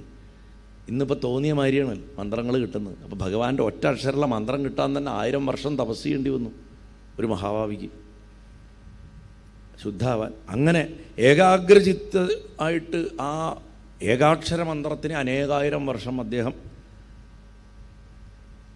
ജപിച്ചുകൊണ്ട് തപസ്സനുഷ്ഠിക്കാൻ വീണ്ടും തുടങ്ങി. അങ്ങനെ ആ അനുഷ്ഠാനം പറഞ്ഞു കൊടുത്തതിൻ്റെ ഒരു ക്രമമൊക്കെ ഉണ്ട്. ആ ക്രമത്തിനനുസരിച്ച് അദ്ദേഹം ആ അനുഷ്ഠാനത്തെ ഇതിനെ പൂർത്തിയാക്കിയ സമയത്ത് അദ്ദേഹം ഒരു കാര്യം ശ്രദ്ധിച്ചു. തൻ്റെ മൂക്ക് നീളാൻ തുടങ്ങിയിരിക്കുന്നു. അങ്ങനെ നീണ്ട് നീണ്ട് നീണ്ട് നീണ്ട് നീണ്ട് നീണ്ട് ഈ നാസരന്ധ്രം ഇങ്ങനെ നീളാൻ തുടങ്ങി. അദ്ദേഹത്തിൻ്റെ മൂക്ക് നീണ്ടിട്ടൊരു തുമ്പിക്കൈയായിട്ട് മാറി. ഭഗവാനെ ധ്യാനിച്ച് ധ്യാനിച്ച് ഭഗവാന്റെ രൂപവുമായിട്ട് ഐക്യപ്പെട്ടത് കൊണ്ട് സംഭവിച്ചത്. അതാത് ദേവതകളെ ഉപാസിക്കുന്നവർക്ക് അതാത് ദേവതകളുടെ ഛായ വരും. കഴിഞ്ഞ ദിവസം കൂടെ ഞാൻ പറഞ്ഞു, മഹാദേവനെ ഉപാസിക്കുന്നവർക്ക് കണ്ടറിയാം മഹാദേവൻ്റെ ഒരു ഛായ, ആ ഒരു ശരീര പ്രത്യേകതകളൊക്കെ ഉണ്ടാവും. ഗുരുവായൂരപ്പനെ ഉപാസിക്കുന്നവരെ കണ്ടറിയാം, ഗുരുവായൂരപ്പൻ്റെ ഛായ ഉണ്ടാവും. ഗണപതി ഭഗവാനെ ഉപാസിക്കുന്നവരെ കണ്ടറിയാം, ഗണപതി ഭഗവാന്റെ എല്ലാവിധ ശരീര ലക്ഷണങ്ങളും കാണും. അതേപോലെ ഹനുമാൻ സ്വാമി, പ്രത്യങ്കിര, നരസിംഹം, ഇതിൻ്റെയൊക്കെ ഉപാസകരെ കണ്ടു കഴിഞ്ഞാൽ അറിയാം. അതാത് മൂർത്തികളെ, ശ്രീരാമനെ ഉപാസിക്കുന്നവരെ കണ്ടറിയാം, കൃത്യമായിട്ടറിയാം അവരുടെ ശരീര ലക്ഷണങ്ങൾ. ശ്രീരാമസ്വാമിയെ പുറകുന്ന് കാണാനായിരുന്നു സൗന്ദര്യം കൂടുതലെന്ന് പറയാം, മുന്നിന്ന് കാണുന്നതിനെക്കാട്ടിലും. മഹാപുരുഷ ലക്ഷണങ്ങൾ തികഞ്ഞ ആളായിരുന്നല്ലോ ഭഗവാൻ. അതേപോലെ ഉള്ള ഓരോ ലക്ഷണങ്ങൾ. അമ്മയെ ഉപാസിക്കുന്നവരെ കണ്ടാൽ പ്രത്യേകിച്ച് പറയാനേ ഇല്ല. അമ്മയിൽ തന്നെ ദുർഗ ഉപാസിക്കുന്നവനെയും കാളി ഉപാസിക്കുന്നവനെയും കണ്ടാൽ വെവ്വേറെ അറിയും, പ്രത്യേകം അറിയും നമുക്ക്. അപ്പോൾ അതുപോലെ ഈ ഭൃശുണ്ഡി മഹർഷിക്ക് മൂക്ക് മുളച്ച് തുമ്പിക്കൈയായിട്ട് മാറിയെന്നാണ് പറഞ്ഞു. അങ്ങനെ അദ്ദേഹത്തിന് ഭൃശുണ്ഡി എന്നുള്ളൊരു നാമം കിട്ടി. ആ സമയത്ത് കണ്ണ് തുറന്നു.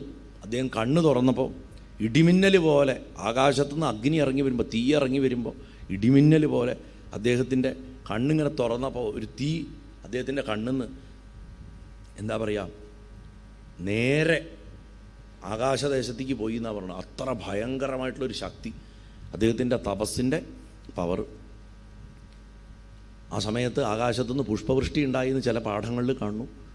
അദ്ദേഹത്തിൻ്റെ നാമം ഭൃശുണ്ഡി ഭൃശുണ്ഡി ഭൃശുണ്ഡി എന്ന് മുഴങ്ങി കേട്ടു. ഭ്രൂമധ്യത്തിൽ, അതായത് ഭ്രുവോ ശുണ്ഠി യഥോജാത എന്നാണ്. തുമ്പിക്കൈ മൂക്കിന്ന് പുരികത്തിൻ്റെ നടുക്കുന്ന് തുടങ്ങുന്നതാണ് തുമ്പിക്കൈ. ഇവിടുന്നാണ് തുടങ്ങുക. മൂക്ക് നമുക്ക് ഇവിടുന്ന് കുറച്ച് ഉള്ളിൽ നിന്നാണ്, പക്ഷെ തുമ്പിക്കൈ ഇവിടുന്നാണ് തുടങ്ങുക.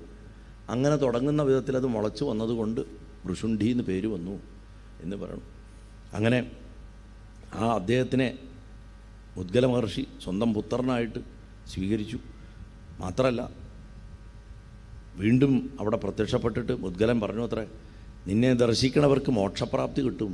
ഭഗവാനെ കാണുന്ന മാതിരിയാണ് അത്ര ഭൃശുണ്ഡി മഹർഷിയെ കണ്ടു കഴിഞ്ഞാൽ. ഒരു മഹർഷിയെ ദർശിച്ചിട്ട് മുക്തി കിട്ടുക എന്നുള്ളത് ലോകത്തിൽ അപൂർവമാണ്. അത് അങ്ങനെയുള്ള ഒരാളാണ് ഭൃശുണ്ഡി എന്നാണ് പറയുക.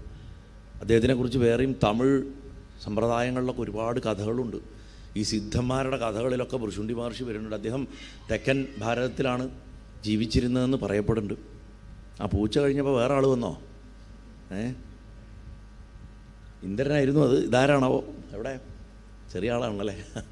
അതുകൊണ്ട് അപ്പം അങ്ങനെ ദർശിക്കുന്നവർക്ക് മോക്ഷപ്രാപ്തി കിട്ടും.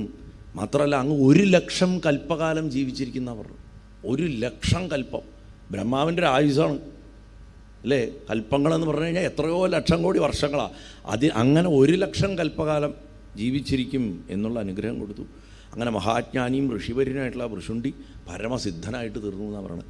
ഇന്നും സിദ്ധമാർഗങ്ങളിൽ സഞ്ചരിക്കുന്ന ആൾക്കാർക്ക് അദ്ദേഹത്തിൻ്റെ അദൃശ്യ സഹായം കിട്ടാറുണ്ടെന്നാണ് പറയാം.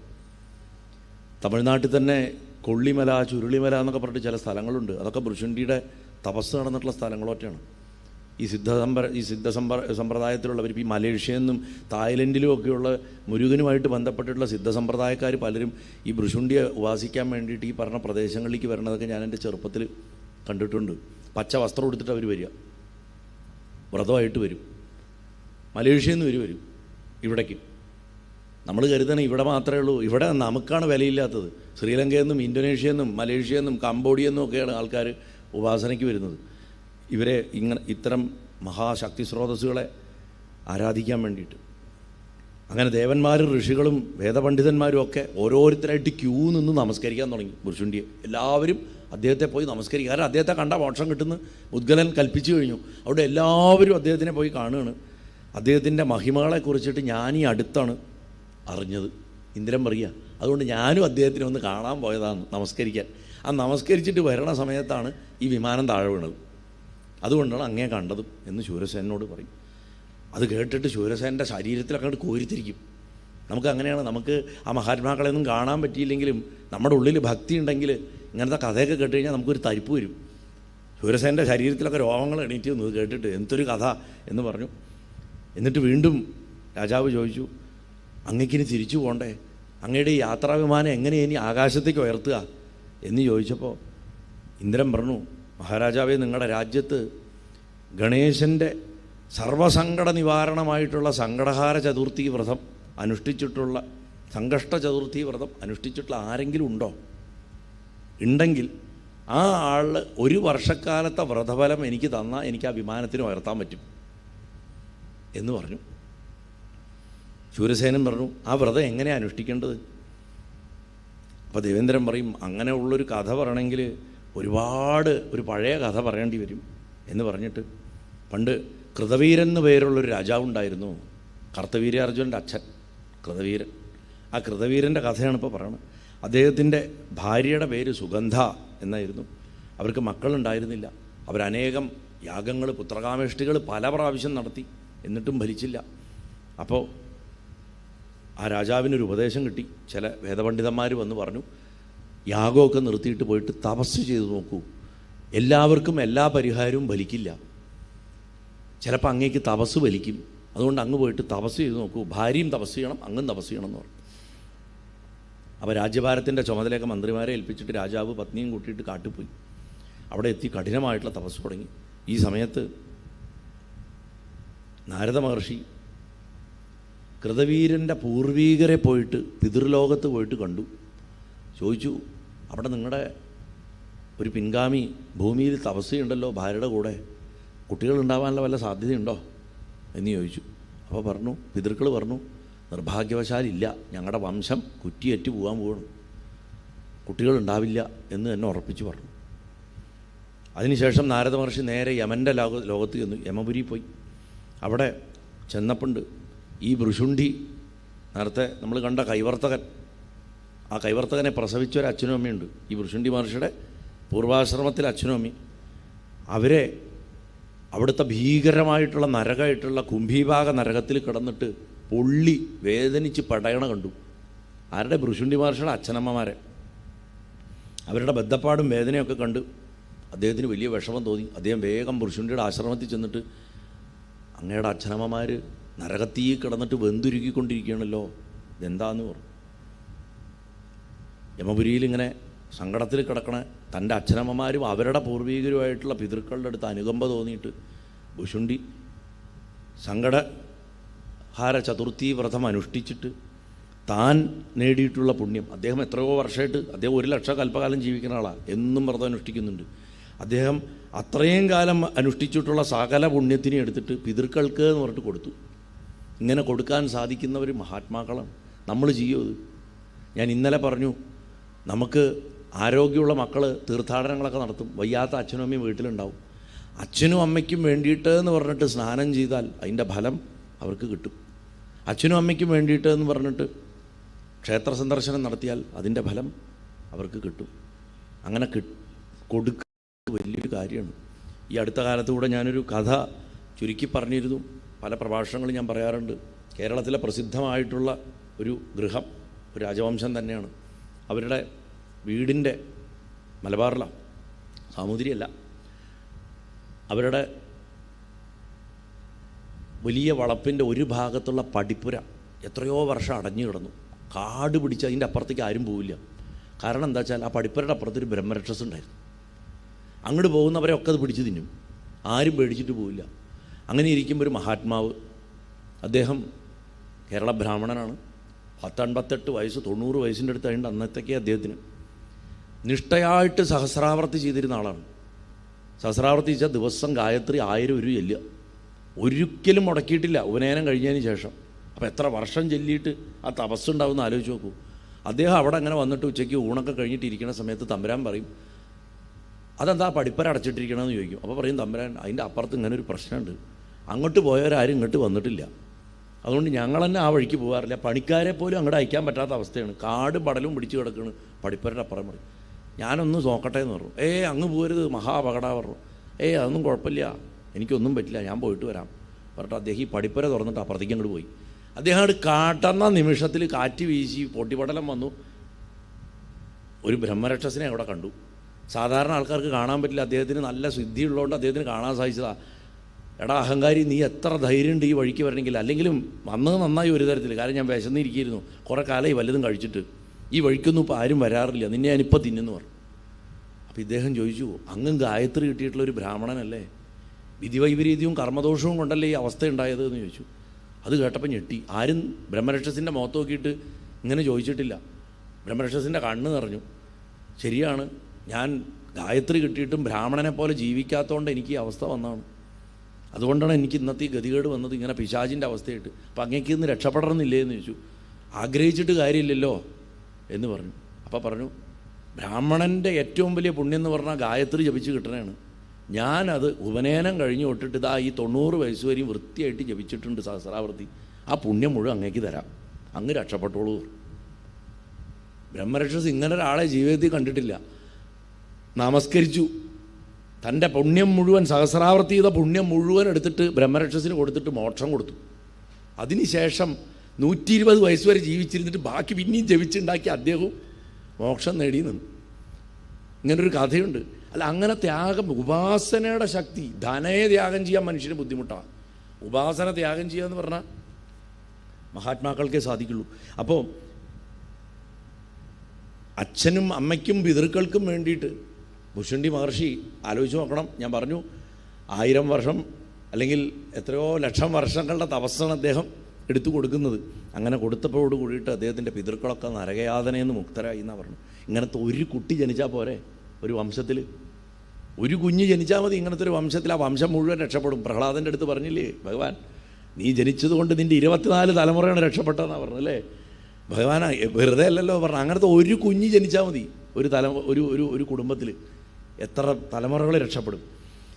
എന്നിട്ട് പറയാം, ശൂരസേനൻ പറയാം, ഈ കഥ കേട്ടപ്പോൾ ഭൃശുണ്ടി മഹർഷി പിതൃക്കൾക്ക് മോക്ഷം നൽകിയ കഥ പറഞ്ഞു, പക്ഷെ അങ്ങ് കൃതവീര രാജാവിൻ്റെ കഥ മുഴുവനാക്കിയില്ല, അത് പറയൂ, അതിൻ്റെ ഇടയിൽ കയറിയിട്ടാണ് ഇപ്പോൾ ഭൃശുണ്ടിയുടെ കഥ വന്നത് എന്ന് പറയും.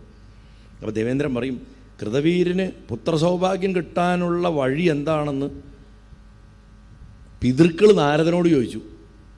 നാരദൻ പോയിട്ട് അന്വേഷിച്ചു, മക്കളുണ്ടാവാൻ സാധ്യതയുണ്ടോ ചോദിച്ചപ്പോൾ ഉണ്ടാവാനുള്ള സാധ്യത ഞങ്ങൾ യമപുരിയിൽ പോയിട്ട് അന്വേഷിക്കാൻ പറഞ്ഞ് പോയപ്പോഴാണ് ഭൃശുണ്ടിയുടെ അച്ഛനമ്മമാരെ കണ്ട്.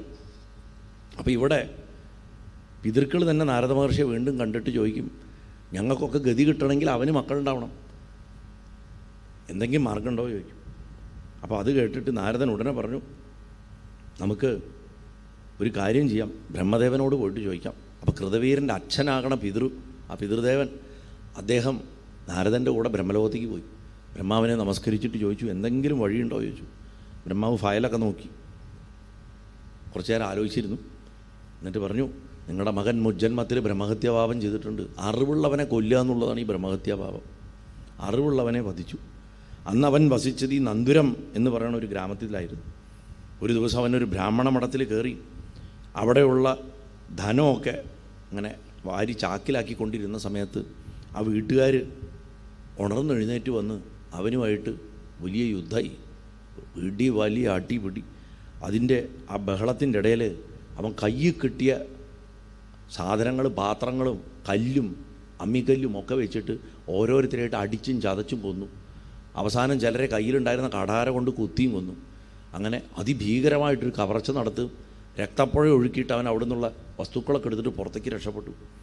വീട്ടിലെത്തിയിട്ട് ഒന്നും അറിയാത്ത പോലെ കുളിയൊക്കെ കഴിഞ്ഞ് ഭക്ഷണം കഴിക്കാൻ വന്നിരുന്നു. ആ സമയത്ത് തൻ്റെ ഇളയ മകൻ കഴിക്കാൻ വന്നിട്ടില്ല. ഇളയ കുട്ടിയെ വലിയ ഇഷ്ടമാണ്, അവൻ്റെ ഒപ്പം ഇരുത്തിയിട്ടാണ് കഴിക്കുക. ആ കുട്ടിയുടെ പേര് ഗണേശൻ എന്നായിരുന്നു. അവനെ കാണാത്തതുകൊണ്ട് ഗണേശ ഗണേശ എന്ന് 2 പ്രാവശ്യം വിളിച്ചു. അപ്പോൾ അതിൻ്റെ ആ ആകസ്മികമായിട്ടാണെങ്കിലും ഗണേശ എന്ന് പേര് 2 പ്രാവശ്യം വിളിച്ചതുകൊണ്ട് അവനൊരു പുണ്യം വന്നു. എന്തോ ഒരു വിധിയുടെ കളി കൊണ്ട് അന്ന് രാത്രി അവൻ മരിച്ചുപോയി. മരിക്കണതിന് മുമ്പും ആ മരണം പ്രാണൻ വിടുന്ന സമയത്തും തൻ്റെ മകനെ കാണാൻ വേണ്ടിയിട്ട് അവൻ ഗണേശനാമം ഉച്ചരിച്ചു എന്നാണ് പറഞ്ഞു. അനവധി പ്രാവശ്യം ഗണേശനെ വിളിച്ചു. ആ പുണ്യം ചെയ്തതിൻ്റെ ഫലമായിട്ട് അടുത്ത ജന്മത്തിൽ അവൻ അങ്ങയുടെ പുത്രനായിട്ട് രാജകുടുംബത്തിൽ കൃതവീരനായിട്ട് ജനിച്ചതാണ്. ബ്രഹ്മഹത്യാപാപം വിട്ടുമാറാത്തതുകൊണ്ടാണ് കൃതവീരന് പുത്രസൗഭാഗ്യം ലഭിക്കാത്തവർ. നിഷ്ഠയോടുകൂടിയിട്ട് സംകഷ്ട ചതുർത്ഥി വ്രതം അനുഷ്ഠിച്ച ബ്രഹ്മഹത്യാപാപം മകലും അവന് പുത്രയോഗം ഉണ്ടാവും എന്ന് പറഞ്ഞിട്ട് അനുഗ്രഹിച്ചു. കൃതവീരൻ്റെ അച്ഛൻ അതൊക്കെ വളരെ ഭക്തിയോടുകൂടി കേട്ട് തൻ്റെ പുത്രൻ്റെ സ്വപ്നത്തിൽ വന്ന് പ്രത്യക്ഷപ്പെട്ടു. അങ്ങനെയാണല്ലോ പിതൃക്കൾ സ്വപ്നത്തിലാണല്ലോ പ്രത്യക്ഷപ്പെടുക. സ്വപ്നത്തിൽ വന്നിട്ട് പറഞ്ഞു, ബ്രഹ്മാവ് പറഞ്ഞതൊക്കെ പറഞ്ഞു കൊടുത്തു. ഇത് കേട്ട് രാവിലെ എഴുന്നേറ്റപ്പോൾ കൃതവീരൻ തൻ്റെ അച്ഛനെ സ്വപ്നത്തിൽ കണ്ടതും ഈ ദർശനം ഉണ്ടായതൊക്കെ ഭാര്യയോടും പറഞ്ഞു. അങ്ങനെ അദ്ദേഹം വളരെ കൃത്യമായിട്ട് അനുഷ്ഠാനങ്ങളോട് കൂടിയിട്ട് ആ വ്രതം ആചരിച്ചപ്പോൾ ഇന്ദ്രൻ അവിടെ വേറൊരു കഥയുടെ വിത്തിട്ട് വയ്ക്കും. ഗണപതിയുടെയും ചന്ദ്രൻ്റെയും അനുഗ്രഹം കൊണ്ട് അദ്ദേഹത്തിന് പുത്രസൗഭാഗ്യമുണ്ടായി എന്ന് പറയും. ദേവേന്ദ്രനിൽ നിന്ന് ആ വിഘ്നേശ്വരൻ്റെ സങ്കടനിവാരണ ചതുർത്ഥി വ്രതത്തിൻ്റെ കഥ മനസ്സിലാക്കിയപ്പോൾ, ആ മഹാത്മ്യം മനസ്സിലാക്കിയപ്പോൾ ശൂരസേനൻ തൻ്റെ രാജ്യത്ത് ആ വ്രതം അനുഷ്ഠിക്കുന്ന ഭക്തന്മാരാരെങ്കിലും ഉണ്ടെങ്കിൽ രാജ്യസഭയിൽ ഹാജരായിട്ട് വിവരം തരണം. കാരണം 1 വർഷത്തെ പുണ്യഫലം കൊടുത്താലേ ഇന്ദ്രൻ്റെ വിമാനത്തിന് ഗ്രൗണ്ടിൽ നിന്ന് പോകാൻ പറ്റുള്ളൂ. അപ്പോൾ അതിന് വേണ്ടിയിട്ട് വിളംബരം ചെയ്തു. ആ സമയത്ത് പലരും ഇങ്ങനൊരു കൽപ്പന കണ്ടപ്പോൾ എന്തോ പന്തികേടുണ്ട്, ഈ വ്രതം അനുഷ്ഠിക്കണം, നമ്മളെ ഇനി പിടിച്ച് ശിക്ഷിക്കാനാണോ രാജാവ് ഈ വിളംബരം ചെയ്തിരിക്കണമെന്ന് വിചാരിച്ചിട്ട് ഒരുമാതിരിപ്പെട്ട ഭക്തരാരും ധൈര്യപ്പെട്ടിട്ട് അവിടേക്ക് വന്നില്ല. പക്ഷെ ഒരു ഭക്തൻ മാത്രം ഒട്ടും ഭയമില്ലാണ്ട് സഭയിൽ വന്നു. അദ്ദേഹം യഥാർത്ഥത്തിലുള്ളൊരു ഗണപതി ഭക്തനായിരുന്നു. യഥാർത്ഥ ഭക്തന് ഭയം ഉണ്ടാവില്ല. അദ്ദേഹം അവിടെ വന്നു രാജാവിൻ്റെ അടുത്ത് പറഞ്ഞു, ഭഗവാന്റെ വിശിഷ്ടമായിട്ടുള്ള ഈ സങ്കടഹാര ചതുർത്ഥി വ്രതം ഞാൻ വളരെ കാലമായിട്ട് മുടങ്ങാണ്ട് അനുഷ്ഠിക്കണ ഒരു എളിയ ഭക്തനാണ്. ഞാൻ എന്ത് സഹായം അങ്ങേക്ക് ചെയ്യേണ്ടത്? അതല്ല, ഗണപതിയുടെ ഭക്തനായിട്ടുള്ള എനിക്ക് എന്തെങ്കിലും ശിക്ഷ നൽകാനാണ് അങ്ങയുടെ ഭാവന ഉണ്ടെങ്കിൽ ഞാൻ വിശ്വസിക്കണ ഭഗവാൻ എന്നെ രക്ഷിക്കാണ്ടിരിക്കില്ല. അതാണ് വിശ്വാസം, അല്ലേ? മഴയ്ക്ക് വേണ്ടിയിട്ട് യാഗം നടത്തുമ്പോൾ ഒരു കുട്ടി മാത്രം കുടയും കൊണ്ടുവന്നു എന്ന് പറയും. ആ കുട്ടിക്ക് വേണ്ടിയിട്ട് അത്ര മഴ പെയ്തത്. തിരുപ്പതിയിലുണ്ടായ സംഭവം 1980കളിൽ PVR.K. പ്രസാദ് സാറ് അഡ്മിനിസ്ട്രേറ്ററായിരിക്കുന്ന കാലത്ത് ഉണ്ടായ സംഭവമാണ്. ഞാൻ വിസ്തരിച്ച് പറഞ്ഞിട്ടുണ്ട് ഈ കഥ വേറെ 2-3 സ്ഥലത്ത്. ആ വെങ്കടാചലമാത്മ്യത്തിലൊക്കെ ഞാൻ പറഞ്ഞിട്ടുണ്ട്. ആ ഗോഗർഭൻ ടാങ്ക് മുഴുവൻ നിറഞ്ഞു കവിഞ്ഞു എന്നാണ് പറഞ്ഞത്. എത്രയോ മാസം മഴയില്ലാണ്ട് വരൾച്ചയായിട്ട് കിടന്ന സ്ഥലം. ഒരു കുട്ടി മാത്രം, ഭഗവാന് പോലും കുട കൊണ്ടുവന്നില്ല എന്നവർ. എന്നിട്ട് ഭഗവാന്റെ വിഗ്രഹം എടുത്തിട്ട് അമ്പലത്തിൻ്റെ ഉള്ളിൽ ഓടേണ്ടി വന്നു. അത്ര മഴ ഒരാഴ്ച നിന്ന് പെയ്തു. അതിനുശേഷം ഇന്ന് വരെ തിരുപ്പതിയിൽ ജലക്ഷാമം വന്നിട്ടില്ല. അപ്പോൾ അങ്ങനെ ശിക്ഷ എന്നുള്ള വാക്ക് കേട്ടപ്പോൾ ജനങ്ങൾ ഇത്രയും തെറ്റിദ്ധരിച്ചല്ലോ, മനുഷ്യരെന്താല്ലേ, ഞാൻ നല്ലൊരു കാര്യത്തിനാണ് എല്ലാവരെയും വിളിച്ചു പറഞ്ഞത്, ജനങ്ങളൊക്കെ ഞാൻ ശിക്ഷിക്കാനാണ് വിളിച്ചു പറഞ്ഞതെന്ന് വിചാരിച്ചിരിക്കുന്നു, കഷ്ടം എന്ന് വിചാരിച്ചു. എന്നിട്ട് അദ്ദേഹം ഒരു ചിരിയിരിച്ചു. എന്താ, മനുഷ്യനെ പറഞ്ഞിട്ട് കാര്യമില്ല, മനുഷ്യൻ എല്ലാറ്റിലും നെഗറ്റീവായിട്ടേ കാണുള്ളൂ, മോശമേ കാണുള്ളൂ, ഞാൻ നല്ലതിനാ വിളിച്ച് അങ്ങിരിക്കൂ എന്ന് പറഞ്ഞിട്ട് അദ്ദേഹത്തിന് ധാരാളം സമ്മാനങ്ങളൊക്കെ കൊടുത്തതിന് ശേഷം പറഞ്ഞു, ദേവരാജാവായിട്ടുള്ള ഇന്ദ്രൻ്റെ വാഹനമാണ് ഇതാ മുറ്റത്ത് കിടക്കുന്നത്, അത് വിടുന്ന് ഉയർത്തണമെങ്കിൽ ഒരു വർഷക്കാലത്തെ സങ്കടഹാര ചതുർത്ഥി വ്രതം അനുഷ്ഠിച്ച പുണ്യഫലം കൊടുക്കണം, അതിന് വേണ്ടിയിട്ടാണ് ഞാൻ വിളംബരം ചെയ്തതെന്ന് പറഞ്ഞു.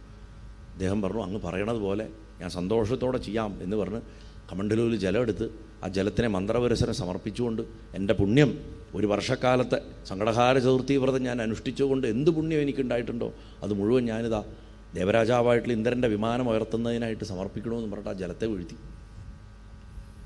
ആ സെക്കൻഡിൽ ഇന്ദ്രൻ്റെ വിമാനം സ്റ്റാർട്ടായി.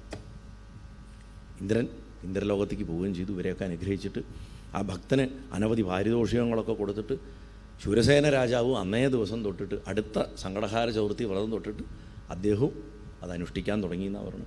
വ്യാസമഹർഷി ബ്രഹ്മദേവൻ്റെ അടുത്ത് പറയുക, സങ്കട നിവാരണ ചതുർത്ഥി വ്രത മഹാത്മ്യത്തിനെക്കുറിച്ച് അങ്ങ് പറഞ്ഞു, പക്ഷെ മറ്റു ചില മഹാന്മാർ പറഞ്ഞിരിക്കുന്ന വേറെയും ചില ചതുർത്ഥി വ്രത മഹാത്മ്യങ്ങളെക്കുറിച്ചാണ്, ഇതിലേത് വ്രതമാണ് ഏറ്റവും മഹാത്മ്യം എന്ന് ചോദിച്ചു. അപ്പോൾ ബ്രഹ്മാവ് പറയും, വ്യാസ, എല്ലാ ചതുർത്ഥികൾക്കും മഹാത്മ്യമുണ്ട്, ഇന്ന വ്രതം ഇന്നതിനാണെന്ന് പറഞ്ഞിട്ടുണ്ട്, അതനുസരിച്ചിട്ട് അനുഷ്ഠിച്ച ആഗ്രഹിക്കണതൊക്കെ കിട്ടും, ഓരോന്നിനോരോന്നാണ്, അതെങ്ങനെ വേണം എന്നുള്ളതൊക്കെ വിസ്തരിച്ച് ഞാൻ പറഞ്ഞു തരാം എന്ന് പറഞ്ഞിട്ട് പറയുക. അനുഷ്ഠിക്കണ മുറകളിലാണ് ചെറിയ ചെറിയ വ്യത്യാസം. ഒരു കാര്യം കോമണാണ്, ഭഗവാന് നേദിച്ചത് മാത്രമേ ഭക്തൻ കഴിക്കാൻ പാടുള്ളൂ. ശ്രാവണമാസത്തിലെ ചതുർത്ഥി ദിവസം 7 മോദകങ്ങൾ, വിനായക ചതുർത്ഥി നമ്മൾ പറയണത്, അന്ന് 7 മോദകങ്ങൾ നിവേദിക്കുക. ഭാദ്രപദത്തിലെ ചതുർത്ഥി ദിവസം ദാനധർമ്മങ്ങളാണ് ചെയ്യേണ്ടത്. ആശ്വിന മാസത്തിലെ ചതുർത്ഥിക്ക് ഉപവാസം അനുഷ്ഠിക്കണം. കാർത്തിക മാസത്തിൽ ചതുർത്ഥി ദിവസം പാലും ചോറ് കഴിക്കണം, അതാണ് നേദിക്കേണ്ടത്. മാർഗശീർഷ മാസത്തിൽ ചതുർത്ഥി ദിവസത്തിൽ ജലം മാത്രമേ കഴിക്കാവൂ.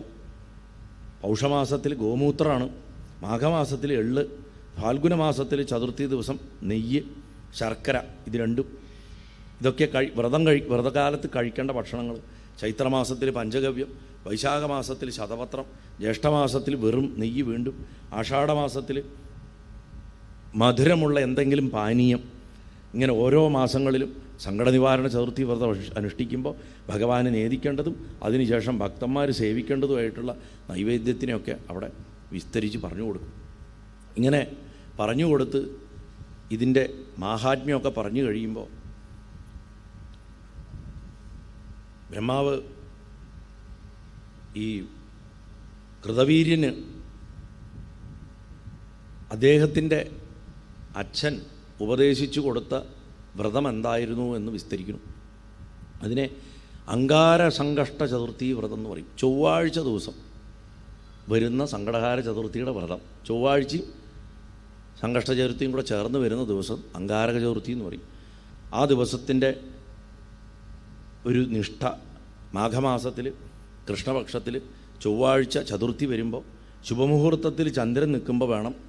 ചന്ദ്രൻ മോശപ്പെട്ട സമയത്തായിരിക്കുമ്പോൾ വ്രതം തുടങ്ങാൻ പാടില്ല. ചന്ദ്രൻ്റെ ശുഭം, ചന്ദ്രബലം വേണം. ആ സമയത്ത് പല്ല് തേച്ച് കുളിയൊക്കെ കഴിച്ച് നിത്യകർമ്മങ്ങളൊക്കെ അനുഷ്ഠിച്ചിട്ട് 21 വട്ടം മന്ത്രം ജപിക്കണം. വിധിക്കനുസരിച്ചിട്ട് നിരാഹാരനായി മൗനവ്രതം എടുത്തിട്ട് മറ്റുള്ളവരെ മനസ്സിൽ പോലും കുറ്റം വിചാരിക്കാണ്ട്, വെറ്റിലമുറുക്കൊന്നും പാടില്ല, ദുഷ്കർമ്മങ്ങൾ പാടില്ല, പരദ്രോഹം, പരദൂഷണം, ജലപാനം പോലും വർജിച്ചിട്ട് എള്ളും നെല്ലിക്കയും ചേർത്ത് കാച്ചിയിട്ടുള്ള ഒരു ജലം, എള്ളിട്ട് നെല്ലിക്ക ഇട്ടിട്ട് വെള്ളം തിളപ്പിക്കുക. എന്നിട്ട് ആ വെള്ളത്തിൽ വേണം കുളിക്കാൻ. ഗണേശപ്രീതിക്കായിട്ട് ഭഗവാന്റെ നാമമന്ത്രം, ഏകാക്ഷരം, ഷഡക്ഷരം, വൈദികമായിട്ടുള്ള ഗണാനാംത്വ എന്നുള്ള മന്ത്രം, ഇതിലേതെങ്കിലും ഒന്ന് ജപിക്കണം. സാധിക്കുമെങ്കിൽ എല്ലാം ജപിക്കുക. ഏകാഗ്രമായിട്ടുള്ള മനസ്സിൽ ദേവദേവനായിട്ടുള്ള ഗജാനനെ ഒരു മുഹൂർത്തകാലം, 48 മിനിറ്റാണ് ഒരു മുഹൂർത്തം, ഒരു മുഹൂർത്ത സമയം മുഴുവൻ ധ്യാനിക്കണം. കുറഞ്ഞത് 48 മിനിറ്റ് ധ്യാനിക്കണം. അതിനുശേഷം മോദകം, അപ്പം, മുറുക്ക്, ലഡ്ഡു, വട, പായസം, അതേമാതിരി തന്നെ പല പല പല ധാന്യങ്ങൾ കൊണ്ടുള്ള വേവിച്ചത്, കടല വേവിച്ചത്, ചെറുപയർ വേവിച്ചത്, പരിപ്പ് വേവിച്ചത്, ഇങ്ങനെ ഭഗവാന് ഇഷ്ടമുള്ള അനവധി നിവേദ്യങ്ങളും ഒഴിക്കുന്നതും കുറുകിയതുമായിട്ടുള്ള കറികൾ, നല്ല വെള്ളം പോലുള്ള കറികളും വേണം, കുറുകിയ കറികളും വേണം. സെമി ഗ്രേവിയായിട്ടും നല്ല ഗ്രേവിയായിട്ടും ഭഗവാനൊക്കെ ഭയങ്കര നിർബന്ധമാണ്. ഞങ്ങൾക്ക് ഗ്രാമത്തിൽ കൽപ്പാത്തിയിൽ രഥോത്സവത്തിൻ്റെ സമയത്ത് ഞങ്ങൾക്ക് 3 ഗണപതി അമ്പലമാണ്. 3 ഗണപതിക്കും തേരുണ്ട്. കൂടാണ്ട് 4മതൊരു ഗണപതി ശിവക്ഷേത്രത്തിൻ്റെ ഉള്ളിലുണ്ട്. അപ്പോൾ 4 തേര് തന്നെ ഗണപതിയുടെ മാത്രം വരും. പിന്നെയാണ് ശിവൻ്റെയും വിഷ്ണുവിൻ്റെയും ഒക്കെ 4 തേര് വെച്ചാൽ ഈ 4 ക്ഷേത്രങ്ങളും ആ രഥോത്സവത്തിൽ വരുമ്പോൾ ടോട്ടൽ ഞങ്ങൾക്ക് ശേഷം 5 തേര് വരും. അതിൽ കൂടാണ്ട് ലക്ഷ്മീനാരായണൻ, വിശ്വനാഥൻ, വിശാലാക്ഷിയൊക്കെ ചേർന്നിട്ട് അങ്ങനെ വരിക കൽപ്പാത്തിയിലെ രഥോത്സവത്തിൽ. അതിൽ മന്ദക്കര മഹാഗണപതി എന്ന് പറഞ്ഞ ക്ഷേത്രമുണ്ട്. കൽപ്പാത്തി, പുതിയ കൽപ്പാത്തി അറ്റത്ത് കാണുന്ന ശരിക്കും രാജകീയമായിട്ടുള്ള ചക്രവർത്തിയെ പോലുള്ളൊരു ഭഗവാനാണ്. അസാമാന്യ സമ്പത്ത് ആ അമ്പലത്തിന് പൂർവികമായിട്ട് തന്നെ. ആ ഭഗവാന് കുതിരവാഹനം വരും. നാളെ രഥോത്സവത്തിൽ രഥാരോഹണമാണെങ്കിൽ ഇന്നാണ് രാത്രി അശ്വവാഹനം വരിക. അപ്പോൾ കുതിരയുടെ മുകളിൽ ഭഗവാനെ കയറ്റിയിട്ട് പണ്ടൊക്കെ എടുത്തിട്ട് ഓടുമായിരുന്നു. ഇന്നൊന്നും ഓടില്ല. അതിന് പകരം വലിയ കമാനമൊക്കെ ഉണ്ടാക്കിയിട്ടാണ് കൊണ്ടുവരിക. വലിയ പടക്കം ഗ്രാമത്തിൻ്റെ ഉള്ളിൽ തന്നെ വെടിക്കട്ട അങ്ങനെ വെച്ചിട്ടൊക്കെയാണ് കൊണ്ടുവരിക. ഭക്ഷണത്തിന് ഒരു കുറവില്ലാത്തൊരു സ്ഥലമാണ് കൽപ്പാത്തി. എപ്പോൾ വന്നാലും നല്ല ഭക്ഷണം കിട്ടും. ഭക്ഷണം അന്നദാനത്തിന് ഒരു കുറവില്ലാത്തൊരു സ്ഥലമാണ്. ഏത് കാലത്തും എപ്പോഴും ഭക്ഷണം. അപ്പോൾ പിന്നെ ഗണപതി ആയതുകൊണ്ട് പറയേണ്ട ആവശ്യമില്ലല്ലോ. വലിയ വലിയ അണ്ടാവ് കണക്കിനാണ് സേവ, കൊഴുക്കട്ട, ഇഡ്ഡലി, ദോശ ഒക്കെ ഇങ്ങനെ ഉണ്ടാക്കി കൊടുത്തുകൊണ്ടിരിക്കുന്നുണ്ടാവും. ഇതൊക്കെ കഴിഞ്ഞ് ഭഗവാൻ ഈ ഗ്രാമപ്രദക്ഷിണത്തിന് പോകുന്നതിന് മുമ്പ് ഭഗവാന് വലിയ വലിയ കൊട്ടകങ്ങളിൽ അനവധി നേദ്യം നേദിക്കും. ഇതൊക്കെ കഴിഞ്ഞിട്ട് ഇദ്ദേഹം തിരിച്ചു വരും. ഗ്രാമം മുഴുവൻ, ഈ ഗ്രാമങ്ങൾ മുഴുവൻ ചുറ്റിയിട്ട് ചാത്തപുരം, പഴയ കൽപ്പാത്തി ഇതൊക്കെ ചുറ്റി ഭഗവാൻ തിരിച്ചു വന്നു കഴിയുമ്പോൾ കുതിര ഓടിച്ച് വന്നിട്ട് ക്ഷീണ. അപ്പോൾ തലപ്പാവൊക്കെ കെട്ടിയിട്ടാണ് പോവുക ഭഗവാൻ. വേട്ടയ്ക്ക് പോകണ വരെയാണ് പോകുന്നത്. കയ്യിൽ വലിയ ചമ്മട്ടിയൊക്കെ പിടിച്ചിട്ടാണ് ഗണപതി അയക്കുക. തിരിച്ചു വന്നു കഴിഞ്ഞാൽ 1000 ലഡ്ഡു, 1000 ആപ്പിള്, 1000 മോദകം ഇതൊക്കെ ഭഗവാനെ കൊണ്ടിരുത്തിയിട്ട് അങ്ങനെ വട്ടത്തിൽ അങ്ങനെ ഒരു ഹാള് നിറച്ച് വയ്ക്കും. എന്നിട്ടാണ് നേദിക്കുക. എന്നിട്ട് അത് മുഴുവൻ ആര് വരുന്നവർക്ക് മുഴുവൻ കഴിക്കാൻ കൊടുക്കും. ക്യൂ നിന്ന ആൾക്കാർ വാങ്ങി കഴിച്ചു പോകും. കുറച്ച് നേരം കഴിയുമ്പോൾ ഒന്നുപോലും ബാക്കി ഉണ്ടാവില്ല. അപ്പം ഭഗവാന്റെ ആ ഭക്ഷണം കഴിക്കൽ കാണേണ്ടതാണ്. അതേപോലെ തന്നെ ചാത്തപുരത്ത് ഗണപതി എഴുന്നള്ളുമ്പോൾ ചെറിയ ഗോരഥം എന്ന് പറയും, കുട്ടിത്തേര്, അതിലിരിക്കും. ഭഗവാനെ നടുക്കിരുത്തിയിട്ടുണ്ടാവും വിഗ്രഹത്തിനെ. കുഞ്ഞു മക്കളൊക്കെ കയറിയിട്ട് അതിലിരിക്കും. അതിന് ആർക്കാ കയറാൻ പാടുക ഇല്ല എന്നൊന്നുമില്ല, എല്ലാ കുട്ടികളും കയറിയിരിക്കും. ഭഗവാൻ ഓരോ വീട്ടിൽ നിന്നും നെയ്യോണ്ടുണ്ടാക്കിയിട്ടുള്ള ജിലേബിയും ലഡ്ഡും ഒക്കെ 100ഉം 200ഉം വെച്ചിട്ട് നേദിക്കും. എല്ലാ വീട്ടിൻ്റെ മുന്നിൽ പോയിരിക്കും. അവിടെ ഒക്കെ ഇരുന്ന് കഴിക്കും ഭഗവാൻ. അടുത്ത സ്ഥലത്ത് പോകും, ബെഞ്ചിടും, ക്രോസായിട്ട് ബെഞ്ചിടും പല്ലക്കിൻ്റെ.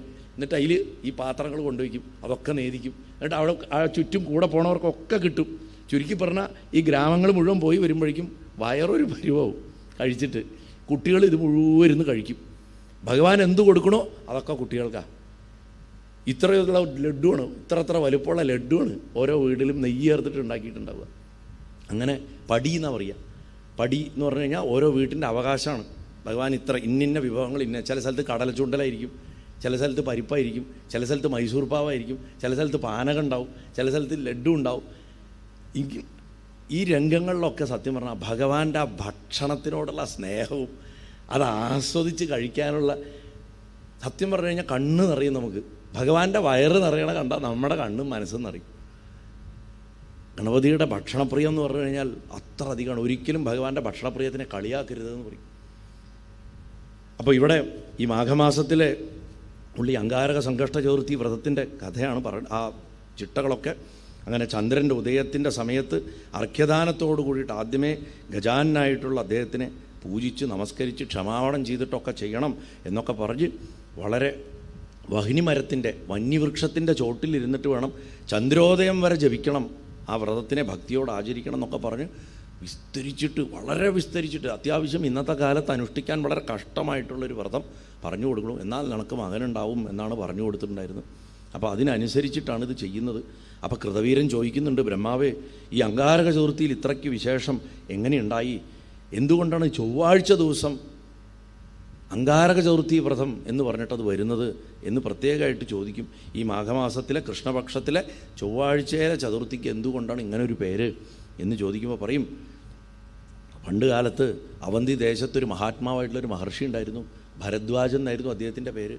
അദ്ദേഹത്തിന് ഒരിക്കൽ ഏതാനും അപ്സരസി സ്ത്രീകളെ കണ്ടപ്പോൾ കാമം തോന്നിയതുകൊണ്ട് അദ്ദേഹത്തിൻ്റെ വീര്യം ഭൂമിയിൽ പതിച്ചു. ഭൂമിദേവി ഗർഭിണിയായി. ചുവന്ന് ചെമ്പരത്തിപ്പൂ പോലുള്ളൊരു കുഞ്ഞ് ജനിച്ചു. അവനെ ഭൗമൻ എന്ന് പേരിട്ടു. ചൊവ്വയുടെ ജനനം അങ്ങനെയാണ്, കുജൻ്റെ ജനനം അങ്ങനെയാണ്. 7 വയസ്സായപ്പോൾ കുട്ടി അമ്മയോട് ചോദിച്ചു, അമ്മ എൻ്റെ അച്ഛനാരാ എന്ന് ചോദിച്ചപ്പോൾ പറഞ്ഞു, ഭരദ്വാജൻ എന്ന് പറഞ്ഞ മഹർഷിയാണ്, എന്നാൽ എന്നെ എൻ്റെ അച്ഛൻ്റെ അടുത്ത് കൊണ്ടുപോകും. ഭൂമിദേവി ഉടനെ തന്നെ ഭരദ്വാജൻ്റെ അടുത്തേക്ക് ചൊവ്വയെ കൊണ്ടുപോയി, അങ്കാരകനെ കൊണ്ടുപോയി. ദാ അങ്ങയുടെ പുത്രനാണെന്ന് പറഞ്ഞു. ഭരദ്വാജന് വലിയ സന്തോഷമായി. അദ്ദേഹം മകനെ അടുത്ത് പിടിച്ചു നിർത്തി പറഞ്ഞു, നീ ഇനി എൻ്റെ കൂടെ താമസിച്ചാൽ മതി, ഞാൻ നിന്നെ ഒക്കെ പഠിപ്പിക്കാം, എനിക്ക് വലിയ സന്തോഷമായി എന്ന് പറഞ്ഞു. അമ്മ മകനെ അച്ഛൻ്റെ അടുത്ത് ഏൽപ്പിച്ചിട്ട് ഭൂമിയിലേക്ക് തിരിച്ച് ലയം പ്രാപിച്ചു. കുട്ടി അവിടെ വളർന്നു. ഭഗവാന്റെ ഉപാസനാക്രമങ്ങളൊക്കെ, ഗണേശൻ്റെ ഉപാസനാക്രമങ്ങളൊക്കെ അങ്കാരകനെ പഠിപ്പിച്ചു കൊടുത്തു ഭരദ്വാജ മഹർഷി. മാത്രമല്ല വായുവിനെ മാത്രം ഭക്ഷിച്ചിട്ട് പരമമായിട്ടുള്ള മന്ത്രം ജപിക്കാൻ പറഞ്ഞു. അങ്ങനെ 1000 വർഷം വായു മാത്രം ഭക്ഷിച്ചിട്ട് പരമമായിട്ടുള്ള ഭഗവാന്റെ മന്ത്രത്തെ ജപിച്ച് ഭഗവാനെ പ്രത്യക്ഷപ്പെടുത്തി. മാഘമാസത്തിലെ കറുത്ത പക്ഷത്തിലെ ചതുർത്ഥി ദിവസം ചൊവ്വാഴ്ച ചേർന്ന് വരണ ദിവസിച്ച പോലെ നെറ്റിയിൽ ചന്ദ്രക്കല അണിഞ്ഞ് ദിവ്യവസ്ത്രങ്ങൾ ചാർത്തി നാനായുധങ്ങൾ പിടിച്ചിട്ടുള്ള കരങ്ങളോട് കൂടിയിട്ടും അഴകുള്ള തുമ്പിക്കരത്തിൽ തൻ്റെ പൊട്ടിച്ചുപോയ ആ കൊമ്പിനെ എടുത്തിട്ട് പിടിച്ചിട്ടും തിളങ്ങണ കൊമ്പും പിടിച്ചിട്ട് കുണ്ഡലമൊക്കെ അണിഞ്ഞിട്ടുള്ള വലിയ ചെവികളോട് കൂടിയിട്ട് സൂര്യകോടി പ്രകാശത്തോടു കൂടിയിട്ട് ആ ഗണപതി ഭഗവാൻ തൻ്റെ മംഗളമായിട്ടുള്ള രൂപത്തിനെ പ്രദർശിപ്പിച്ചു. അദ്ദേഹത്തിൻ്റെ ആ കുഞ്ഞിൻ്റെ മുന്നിൽ ആ കുട്ടി ഭഗവാന്റെ ആ മനോഹരമായിട്ടുള്ള രൂപം കണ്ടിട്ട് വീണ്ടും വീണ്ടും കണ്ണീരണിഞ്ഞിട്ട് നമസ്കരിച്ചു, സ്തുതിച്ചു. ഗംഭീരമായിട്ടുള്ളൊരു സ്തുതിയാണ്. നേരത്തെ ആചാര്യം ഇവിടെ വായിച്ചു. ആ സ്തുതി പഠിക്കുന്നതും നിത്യേന ചെല്ലുന്നതും ചൊവ്വ സംബന്ധിച്ചിട്ടുള്ള സകല ദോഷങ്ങളും മാറാൻ അതിവിശേഷമാണ്. ചൊവ്വ സംബന്ധിച്ചിട്ടുള്ള ദോഷങ്ങളെന്താ? നമ്മുടെ ജാതകത്തിൽ ചൊവ്വ നിൽക്കുന്നതനുസരിച്ചിട്ടാണ്. ചൊവ്വയാണ് ചില വിഷയങ്ങളെ കേന്ദ്രീകരിച്ച് നിൽക്കുന്നത്. അതിൻ്റെ നിയന്ത്രണം അദ്ദേഹത്തിൻ്റെ കയ്യിലാണ്. രക്തസംബന്ധമായിട്ടുള്ള കാര്യങ്ങൾ, രക്തത്തിന് വരുന്ന രോഗങ്ങൾ, രക്തസംബന്ധമായിട്ടുള്ള ചൂട്, അതുമാതിരി തന്നെ സ്ത്രീകളുടെ ആർത്തവചക്രം, ഇതൊക്കെ ചൊവ്വയുടെ കയ്യിലായിരിക്കുന്നു. അതേപോലെ തന്നെ മജ്ജ, അസ്ഥി, മാംസം, ഒടിവ്, ചതവ്. ചിലർക്ക് വെറുതെ നോക്കുമ്പോൾ കാണാം കയ്യോ കാലൊക്കെ മുറിഞ്ഞിട്ടുണ്ടാവും. ഇത് എവിടുന്ന് ഇപ്പോൾ ഈ തട്ടിയത് എന്ന് നമ്മൾ നോക്കും. വെറുതെ അങ്ങനെ സംഭവിക്കും. മൈഗ്രെയിനുകൾ, കടുത്ത തലവേദനകൾ, ഇതൊക്കെ ചൊവ്വയാണ് കൊണ്ടുവരുന്നത്. ചൊവ്വ ലഗ്നത്തിൽ നിന്ന് കഴിഞ്ഞാൽ ഒരു പ്രത്യേകതരം ചൊവ്വാദോഷമാണത്. 7-ൽ നിന്നാൽ പിന്നെ പറയാനുമില്ല. 7-ലെ ചൊവ്വാദോഷത്തിനെയാണ് നമ്മൾ ചൊവ്വാദോഷം എന്ന് പറയുന്നത്. അത് പക്ഷേ നമ്മുടെ കാലഘട്ടത്തിൽ 150 കൊല്ലമായിട്ട് എത്രയോ സ്ത്രീകളുടെ ജീവിതം നശിപ്പിച്ച ഒരു ദുരാചാരം പോലെയായി മാറി. വാസ്തവത്തിൽ അത് പരിഹരിക്കാവുന്ന ഒരൊറ്റ വളരെ എളുപ്പമുള്ളൊരു കാര്യമാണ്. 27 വയസ്സ് കഴിഞ്ഞാൽ വിവാഹം ചെയ്യാമെന്ന് പറയും പണ്ട്, ചൊവ്വാദോഷമുള്ള ആളാണെങ്കിലും. അതിന് കാരണം എന്താ വെച്ചാൽ ചൊവ്വ ഫെർട്ടിലിറ്റിയെ ബാധിക്കും. സംയോഗമുണ്ടാകുമ്പോൾ ആരോഗ്യമുള്ളൊരു ഭ്രൂണം ഉണ്ടാവാണ്ട പോകും ചൊവ്വ അങ്ങനെ നിൽക്കുമ്പോൾ. കാരണം രക്തത്തിലുള്ള മാലിന്യങ്ങളും ശരീരത്തിലുള്ള ചൂടുമാണ് അതിന് കാരണം. ചില ടെമ്പറേച്ചറുകളിൽ സംയോഗം നടന്നാലും ഈ ഫെർട്ടിലൈസേഷൻ നടക്കില്ല. അത് ആചാര്യന്മാർ ചൊവ്വയെ കൊണ്ടാണ് കണക്കാക്കിയിട്ടുള്ളത്. പക്ഷെ ഒരു ഏജ് കഴിയുമ്പോൾ ശരീരത്തിൻ്റെ താപം കറക്റ്റാവും. അപ്പോൾ ചൊവ്വ ദോഷമില്ല എന്നും പറയും. ചൊവ്വയുടെ ആധിപത്യം 2 ദേവതകൾക്കാണ് കൊടുത്തിട്ടുള്ളത്. പുരുഷനായിട്ട് സുബ്രഹ്മണ്യസ്വാമിക്കും സ്ത്രീയായിട്ട് ഭദ്രകാളിക്കും. പക്ഷേ ഗണപതി ഭഗവാന് വളരെ വിശേഷമായിട്ടുള്ളൊരു ആധിപത്യം ചൊവ്വയുടെ മുകളിലുണ്ട്. അതുകൊണ്ടാണ് ഈ വ്രതത്തിനും ഇത്രയ്ക്ക് പ്രാധാന്യം. ശരീരത്തിൻ്റെ കാര്യം പറഞ്ഞു. ഇനി ചൊവ്വ നമ്മുടെ ജീവിതത്തിനെ ബാധിക്കുന്ന മറ്റ് ഏരിയകളൊക്കെ നിങ്ങൾക്കറിയാം. കടം, പൈസയുടെ കടം ചൊവ്വയാണ്. 2 ഭൂമിക്കച്ചവടങ്ങൾ, ഭൂമിയായിട്ട് ബന്ധപ്പെട്ട കാര്യങ്ങൾ, വാഹനവുമായിട്ട് ബന്ധപ്പെട്ട കാര്യങ്ങൾ, വാഹനത്തിൻ്റെ അപകടം, ഭൂമി വിൽക്കാൻ പറ്റാണ്ടാവുക, ഇതൊക്കെ ചൊവ്വയുടെ കയ്യിലായിരിക്കണം. ഇതിനെല്ലാം പുറമെ യുദ്ധം ചൊവ്വാഴ്ചയും പൂരം നക്ഷത്രവും ചേർന്ന് വരുന്ന സമയത്ത് യുദ്ധം തുടങ്ങിയാൽ ജയിച്ചിരിക്കുന്ന ഉറപ്പാണ്. ഇത്തവണ അതിർത്തിയിൽ വെടി പൊട്ടിച്ചത് അപ്പോഴാണ്, ആ ദിവസമാണ്. ചൊവ്വ യുദ്ധം തുടങ്ങാനുള്ള ദിവസമാണ്. അതുപോലെ ഭൂമി സംബന്ധമായ ക്രയവിക്രയങ്ങൾ ചെയ്യാൻ. കടം ഒരിക്കലും വാങ്ങരുത് ചൊവ്വാഴ്ച. കടം അടച്ചു തീർക്കാം. 1 കോടി രൂപ കടമുണ്ടെങ്കിലും 10 റുപ്യ അടച്ചാൽ മതി. ചൊവ്വാഴ്ച ദിവസം ചൊവ്വയുടെ ഹോരയിൽ ഉദയത്തിൻ്റെ സമയത്താണ് ഹോര വരിക. ആ സമയത്ത് അടച്ചാൽ വൈകാണ്ട പെട്ടെന്ന് തന്നെ അടച്ചു തീർക്കാൻ സാധിക്കുന്നത് നമുക്ക് തന്നെ അത്ഭുതമായിട്ട് തോന്നും. എവിടുന്നെങ്കിലും വരും. സ്നോബോൾ ഇഫക്റ്റ് എന്ന് പറയും. അങ്ങനത്തെ സംഭവങ്ങളൊക്കെ ചൊവ്വാഴ്ചയ്ക്കുണ്ട്. പിന്നെ ആദ്യമായിട്ട് ഒരു ചികിത്സയ്ക്ക് ഒരു ഡോക്ടറെ ആദ്യം കാണാൻ ഏറ്റവും വിശേഷം ചൊവ്വാഴ്ചയാണ്. ഒരു മരുന്ന് കഴിച്ചു തുടങ്ങാൻ ഏറ്റവും വിശേഷം ചൊവ്വാഴ്ചയാണ്. ചൊവ്വാഴ്ച എല്ലാം മോശമാണെന്ന് പറയാൻ പറ്റില്ല. കേരളത്തിൽ ഈ ചൊവ്വാഴ്ച മോശമാക്കൽ. നോർത്തിലൊക്കെ ഇതിനെ മംഗളവാർ എന്നാണ് പറയുക. മംഗളൻ എന്നും അദ്ദേഹത്തിനൊരു പേരുണ്ട്. ആ പേരിൻ്റെ കഥ കൂടെ ഇവിടെ പറഞ്ഞിട്ട് നമുക്ക് ചായയ്ക്ക് പിരിയാം. അങ്ങനെ ഭഗവാൻ പ്രത്യക്ഷപ്പെട്ടിട്ട് അദ്ദേഹം അതിഗംഭീരമായിട്ടുള്ളൊരു സ്തുതി ചെയ്തു. അപ്പോൾ ആ സ്തുതി ചെയ്ത് ഗണപതിക്ക് വഴിപാട് കഴിക്കുന്നത് ചൊവ്വയായിട്ട് ബന്ധപ്പെട്ടിട്ട് ഞാൻ ഇത്രയും നേരം പറഞ്ഞ സകല പ്രശ്നങ്ങൾക്കുമുള്ള ഒരു സൊല്യൂഷനാണ്. ഇങ്ങനെ ഭഗവാനെ സ്തുതിച്ചു കഴിഞ്ഞപ്പോൾ ഭഗവാൻ നിനക്കിഷ്ടമുള്ള വരം എന്താ വേണ്ടത് നീ കൊച്ചുകുട്ടിയാണല്ലോ, പക്ഷെ നിൻ്റെ തപസ് എന്നെ അത്ഭുതപ്പെടുത്തി എന്ന് പറയും. അപ്പോൾ പറയും, അഖിലേശ്വര, എൻ്റെ കുലവും എൻ്റെ അമ്മയാകണ ഭൂമിയും സകലരും ധന്യരായി അങ്ങയുടെ ദർശനം കിട്ടിയപ്പോൾ. ഞാൻ അറിയാണ്ട് എൻ്റെക്ക് അറിയുന്ന പോലുള്ള വാക്കുകളെ കൊണ്ട് അങ്ങേ ഒന്ന് സ്തുതിച്ചതാണ്. അങ്ങയുടെ സന്തോഷം ഈ മംഗളരൂപമായിട്ട് എൻ്റെ മുന്നിൽ അവിടുന്ന് വന്നല്ലോ. അതുകൊണ്ട് എനിക്ക് എൻ്റെ നാമം മംഗളൻ എന്നായിരിക്കണം, മംഗളകരാവണം, അങ്ങ് മംഗളമൂർത്തി എന്നും അറിയപ്പെടണം. അതാണ് ഗണപതി ബാപ്പ മോരയ മംഗളമൂർത്തി മോരയ എന്ന് പറഞ്ഞാൽ മംഗളമൂർത്തി എന്ന് പറയാനുള്ള കാരണം ഉണ്ടായത് അങ്ങനെയാണെന്നാണ്. അങ്ങയുടെ പുണ്യമായിട്ടുള്ള ഈ ദർശനം കിട്ടിയ ഈ ചതുർത്ഥി ആ വ്രതമായിട്ട് ചെയ്യുന്നവർക്കൊക്കെ അങ്ങയുടെ സകല പ്രസാദങ്ങളും ഉണ്ടാവണം, അവരുടെ സങ്കടങ്ങളൊക്കെ തീർത്തു കൊടുക്കണം. അതുകൊണ്ട് അങ്കാരക സങ്കഷ്ട ചതുർത്ഥി വ്രതം എന്ന് പറഞ്ഞു, അതിന് പേരും കൊടുത്തു. ഭഗവാൻ അതൊക്കെ നടക്കട്ടെ, എല്ലാം നിനക്ക് സാധിക്കും. ഭൂമിയുടെ ചുവന്ന നിറത്തുനിന്ന്, മണ്ണിന് ചുവന്ന നിറം, ചുവപ്പ് നിറം മൂലാധാര ചക്രം, പൃഥ്വിതത്വമാണ് അതിൻ്റെ നിറം ചുവപ്പ.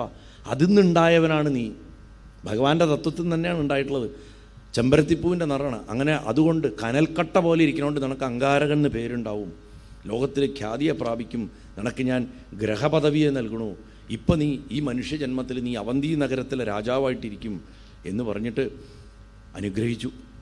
അങ്ങനെ അപ്രത്യക്ഷനായപ്പോൾ അവന്തി നഗരത്തിലെ രാജാവായിട്ടുള്ള ആ മാറിയ ആ കുട്ടി ഭഗവാന്റെ മനോഹരമായിട്ടൊരു ക്ഷേത്രം അവിടെ പണി കഴിപ്പിച്ചിട്ട് അവിടെ വലിയ ഉത്സവങ്ങളൊക്കെ നടത്തി. ആ ക്ഷേത്രത്തിൻ്റെ പേരാണ് ചിന്താമണി ക്ഷേത്രം എന്ന് അതിനെയും വിളിക്കുന്നു. ആ ക്ഷേത്രത്തിൻ്റെ ഉത്ഭവം പറയണു. അതിനുശേഷം അദ്ദേഹത്തിനെ കുറച്ച് കാലം കഴിഞ്ഞപ്പോൾ ഭഗവാൻ സ്വയം പാർഷദന്മാരെ അയച്ചിട്ട് അവനെ കൂട്ടിക്കൊണ്ടുപോവാ എന്ന് പറഞ്ഞിട്ട് ദിവ്യമായിട്ടുള്ളൊരു വിമാനം അയച്ചു കൊടുത്ത് അദ്ദേഹത്തെ തൻ്റെ ലോകത്തേക്ക് കൊണ്ടുപോയി എന്നാണ് പറയണത്. അങ്ങനെ ആ ചിന്താമണി എന്ന് പറയുന്ന ആ ക്ഷേത്രത്തിൽ അങ്കാരകനാൽ പൂജിക്കപ്പെട്ട മനോഹരമായിട്ടുള്ള ആ ദിവ്യവിഗ്രഹം ഇന്നും ഇരിക്കണു എന്ന് പറയണം. അവിടെ ഈ അങ്കാരക ചതുർത്ഥി വ്രതത്തിൻ്റെ കഥ അവസാനിക്കും. നാരായണാഖില ഗുരോ ഭഗവൻ നമസ്തേ. സർവത്ര ഗണേശനാമ സങ്കീർത്തനം. ഗം ഗണപതയേ